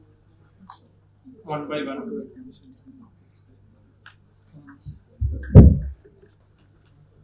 Professor Ranjit Singh Fuman, Professor Sirinder Singh Lodpal, ਦੋਵਾਂ ਨੂੰ ਮੇਰਾ ਲਗਭਗ ਇਕੱਠਾ ਹੀ ਕਿ ਇੱਕ ਬੜੀ clear cut Punjab 'ਚ 40 ਸਾਲ ਤੋਂ ਇੱਕ ਪੋਲੀਟੀਕਲ ਕਲਾਸ ਆ ਜਿਹੜੀ ਉਹ ਪਿਓਰਲੀ ਪੰਜਾਬ ਦੇ ਇਸ ਸਾਰੇ ਕ੍ਰਾਈਸਿਸ ਦੇ ਵਿੱਚ, ਚਾਹੇ ਉਹ ਆਮ ਆਦਮੀ ਪਾਰਟੀ ਤੋਂ ਬੀਜੇਪੀ ਹੋਵੇ, ਬੀਜੇਪੀ ਤੋਂ ਕਾਂਗਰਸ ਹੋਵੇ, ਕਾਂਗਰਸ ਤੋਂ ਅਕਾਲੀ ਦਲ ਹੋਵੇ, 40 ਸਾਲ ਦਾ ਇਹਨਾਂ ਦਾ ਰਿਕਾਰਡ ਆ।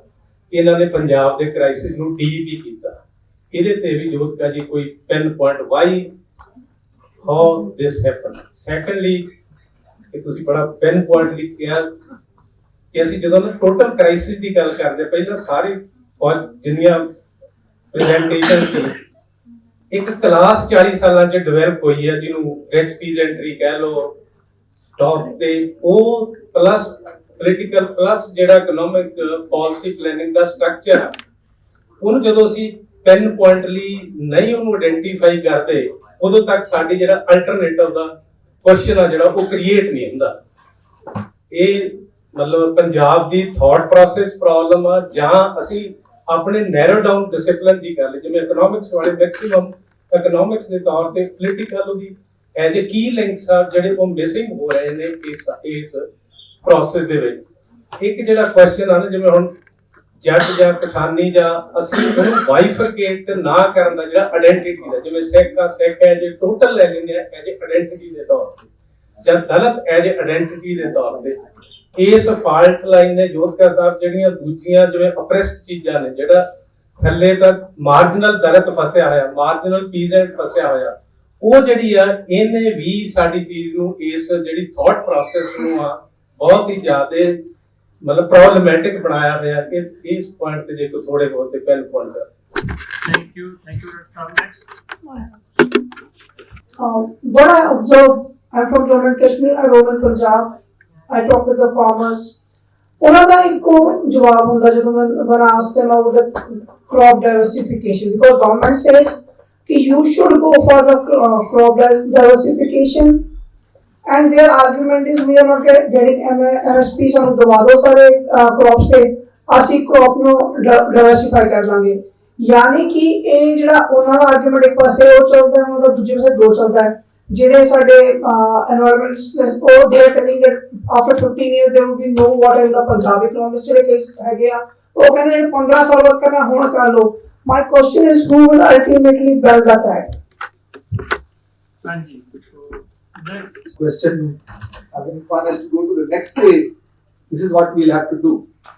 So, I think one of the questions that came up in the morning, not that it was articulated as a question, but it was implicit in the discussions.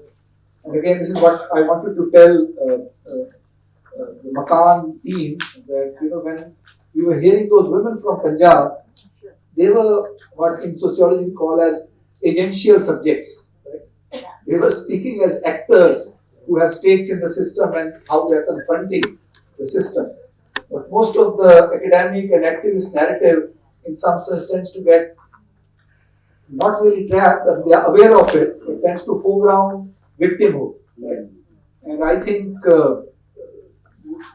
kind of question that you have asked asks us to move towards identifying specific actors and specific narratives and where they have come from, how they are structured. And I think the point that you are talking about political class, I would put it slightly differently, that we also need to look at elite processes in Punjab. Who are Punjab's political elite? Who are Punjab's bureaucratic elite? Who are Punjab's business elite? Who are Punjab's cultural elite?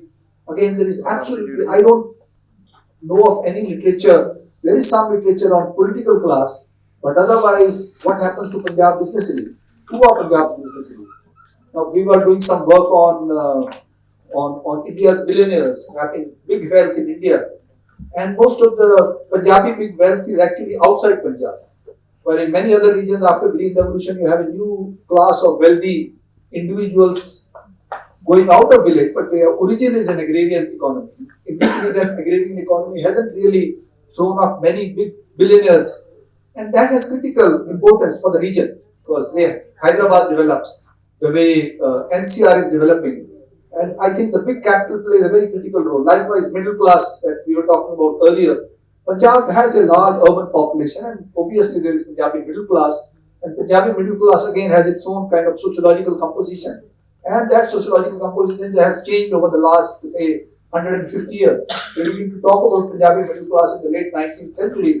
And after 60s, we stopped talking about Punjabi middle class. And Punjabi middle class, if we were to talk about it, then we'll also have to disaggregate Hindu and Sikh. We'll also have to identify the Dalit middle class. The Punjabi's Dalit middle class is also very different from, say, the Telugu Dalit middle class, which is not really invested in universities and intellectual movements. It is more perhaps a business. But again, empirically, we need to work on it. That has not really been done much. People talk about Dalits, people like me who just talk about, aggregate level oppression and their discrimination against them. But they're also agential subjects. So I think you rightly pointed out the language of identity. Identity also becomes a kind of problem. For example, when this question of sub-classification in scheduled caste came up, Punjab was the first state to sub-classify scheduled caste in 1976. But it did not create any discussion in Punjab. I wrote a piece in Tribune because they asked me, I don't know whether it was translated in Punjabi or not, but there was very little discussion happening here because Dalits themselves were not speaking. And that is because that middle class articulation is missing. So I think the point that I am trying to make, and you are perhaps supplementing that we need to disaggregate. We need to disaggregate and raise many more questions and then maybe come back and put them together and then try to create a new narrative about the region which is more than agriculture. Not that agriculture is not there. Agriculture is very critical, but agriculture is not everything in Punjab. In Punjab also, in Punjab's rural incomes, share of agriculture is smaller than the total rural income, than the rural incomes, share of non-farm rural incomes. Even in Punjab, at the national level, it has declined. So what is the non-farm rural? Morning, Vasi was talking about in rural Punjab, how she observed in one day that with NRIs, there is a new service economy that is emerging. We don't have mapping of that. Honestly, there is very little work on that. I think we need to do work on that as well. And there's a lot of diversifications happening. Not that agriculture distress is not there. This doesn't deny any of that. But just talking about one thing also does not allow us the kind of question that he was trying to ask. How do people survive with 6,000 rupees in Punjab? They don't.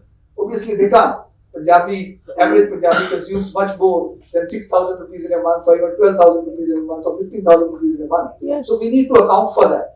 And that, in some sense, would open up interesting questions for further research and perhaps also for economists to talk about policy. Thank you. Responding to the question, I would like to quote two books. One is by William Spall, State, Its Origin and Functions.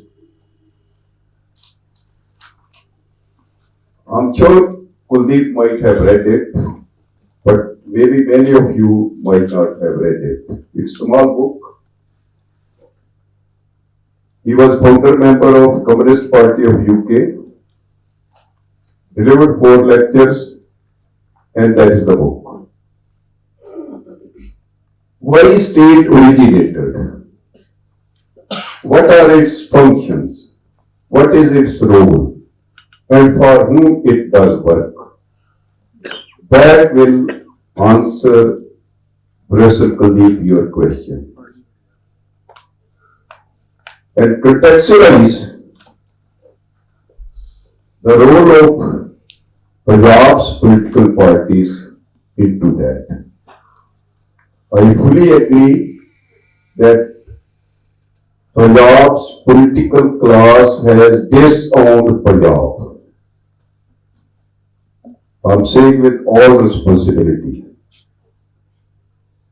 But Punjab's people have also disowned Punjab. That's the second statement which I'm making. And when you disown, this thing will happen. And just to elaborate with one example, with one sentence, we studied impact of curb on Waka border trade in 2021 during COVID period. I was at Great Chandigarh at that time. And we found that Punjab is the net loser in terms of income as well as employment. But no political party has ever raised this issue, not to talk of as it lobbying. And it impacts not only Punjab, but Haryana, J&K, and part of Rajasthan. And in 2020 October, we organized a webinar because at that time seminar was not possible in this mode. I personally wrote emails to 60 political elected leaders of Punjab across the parties, 40 MLAs, 20 MPs, all the 20 MPs. Nobody turned up into that. That is the concern of the Punjab's political economy. I will not elaborate, but I have written a piece during those days, and I verbatim written this in that article in appeared in Tribune. Again, by taking advantage that there are not so many questions, I will take 2 more minutes. When you talk of political class, from which class they are coming, which class your leadership is coming. And even when they come from not that very class, they get assimilated into that class. And this is exactly what has happened with Aam Aadmi Party's leadership. You have seen all that? And one thing more. It's give and take. You give freebies, you give subsidies. Some people will ask me, why are you giving subsidies or freebies to the poor people? I'm not against that. I'm against, don't give subsidies and freebies to the relatively better of people. I talk of, in the same language, when Sharma ji were talking, why are you giving 10 lakh crore or 14 lakh crores subsidy to the industrial sector, to the corporate sector, and you have divided away one-time settlement. After taking 20%, you have written off 80%. That is the extent. I agree with that. But again, no society can survive across the board freebies. That's my submission. And politicians, political class across the parties, they are engaged in competitive political populism. They buy votes to come in power and again rebuy votes to remain in power. And power for what? Power to loot. And when I say freebies and subsidies, just 10-20% of the cake distribute among 80-90% of the population and eat. That's the model which the country is witnessing and the state is witnessing. And last, farming agriculture was always in distress, not a new distress. If you read M.L. Darling's book, written 100 years back, Punjab peasantry, indebtedness and prosperity. What has been added to that is now Punjab peasantry is in prosperity, indebtedness and suicides. We witnessed in 1907 a great farmers movement, Pagdi Sambhal Jatta. That we witnessed. Land Alienation Act was there, they opposed it. So it is not new, but we have to contextualize all those things when we talk of crisis and role of political class and last, the upper class across the caste is monopolizing the benefits of every government scheme, every constitutional right. Reservation is one.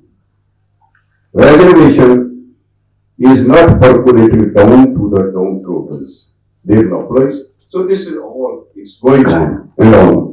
I can give hundreds of examples, but we will have to contextualize in the larger context, and the reality is that be aware of the division activities, division class. The ruling class is dividing day in and day out, all the sections, and those sections are being divided over. In 2007-9, there were 17 farmers PKUs in Punjab. During agitation, I addressed those agitations four times in Shigo border and Tikri border, including their parliament. Punjabi was written. Now, at that time, 32. Now it is 52. When your goal is same, why 52? Bharat Sahib says 72. I'm not aware about 72, but 52. So, you are being divided day in and day out. And you are, with whom you are fighting, is uniting day in and day out. That's the issue. And that is, you will have to reunite, create social movements, and that is the only answer. Thank you. So my question. There is so much consumption boom, they are forcing upon this. And why this has been so? If that really is the problem, then are either companies are at some fault or their calculations are at fault. They are throughout India, and particularly in Punjab and this green revolution belt. They are focusing whole their strategy to sell more in the rural markets. And second is how we would explain the consumption boom in the state. You go through any road of the state, any area in the state, number of markets, other change in lifestyles and everything. From where this so much income is coming? Is it coming from the unknown sources, or is it coming from the side of the means some remittances? And why this there is so much rosy picture also of the side? How to explain that? Third is the important issue is the recent narrative of the impact of the farmer agitation on the inflow of capital to the state. That we will also take into account. Because with the given state situation, law and order situation, governance issues and other issues, NRIs are not taking much interest in the state. State do not have much resources at its own command to make any capital expenditure. And third is that private, if corporate sector is also disinterested in the state, I think crisis would be further percolated, because without the investment, how all this circuit would be broken. So these type of the larger so many issues are also there, which are equally important and which we have to take into account. And another issue which is very also important is that even why first take into account the areas where there has been no green revolution. They are still trying very much to bring a green revolution. And if you see the larger trajectory of the Punjab, there was crisis or distress when there was no green revolution. Then again there is distress when there is green revolution. Now there is again distress when there post-green revolution situations. Is there something specific to the agriculture as a profession, or to agriculture as a sector, Or we have some institutional crisis in the state. So in order to make another is that I would like to take this liberty is the say ruling class more sincere in other states than that of Punjab. Punjab, the ruling class. I think there is not much qualitative difference between the ruling parties or ruling classes or maybe the lead section in the state of Punjab and others also.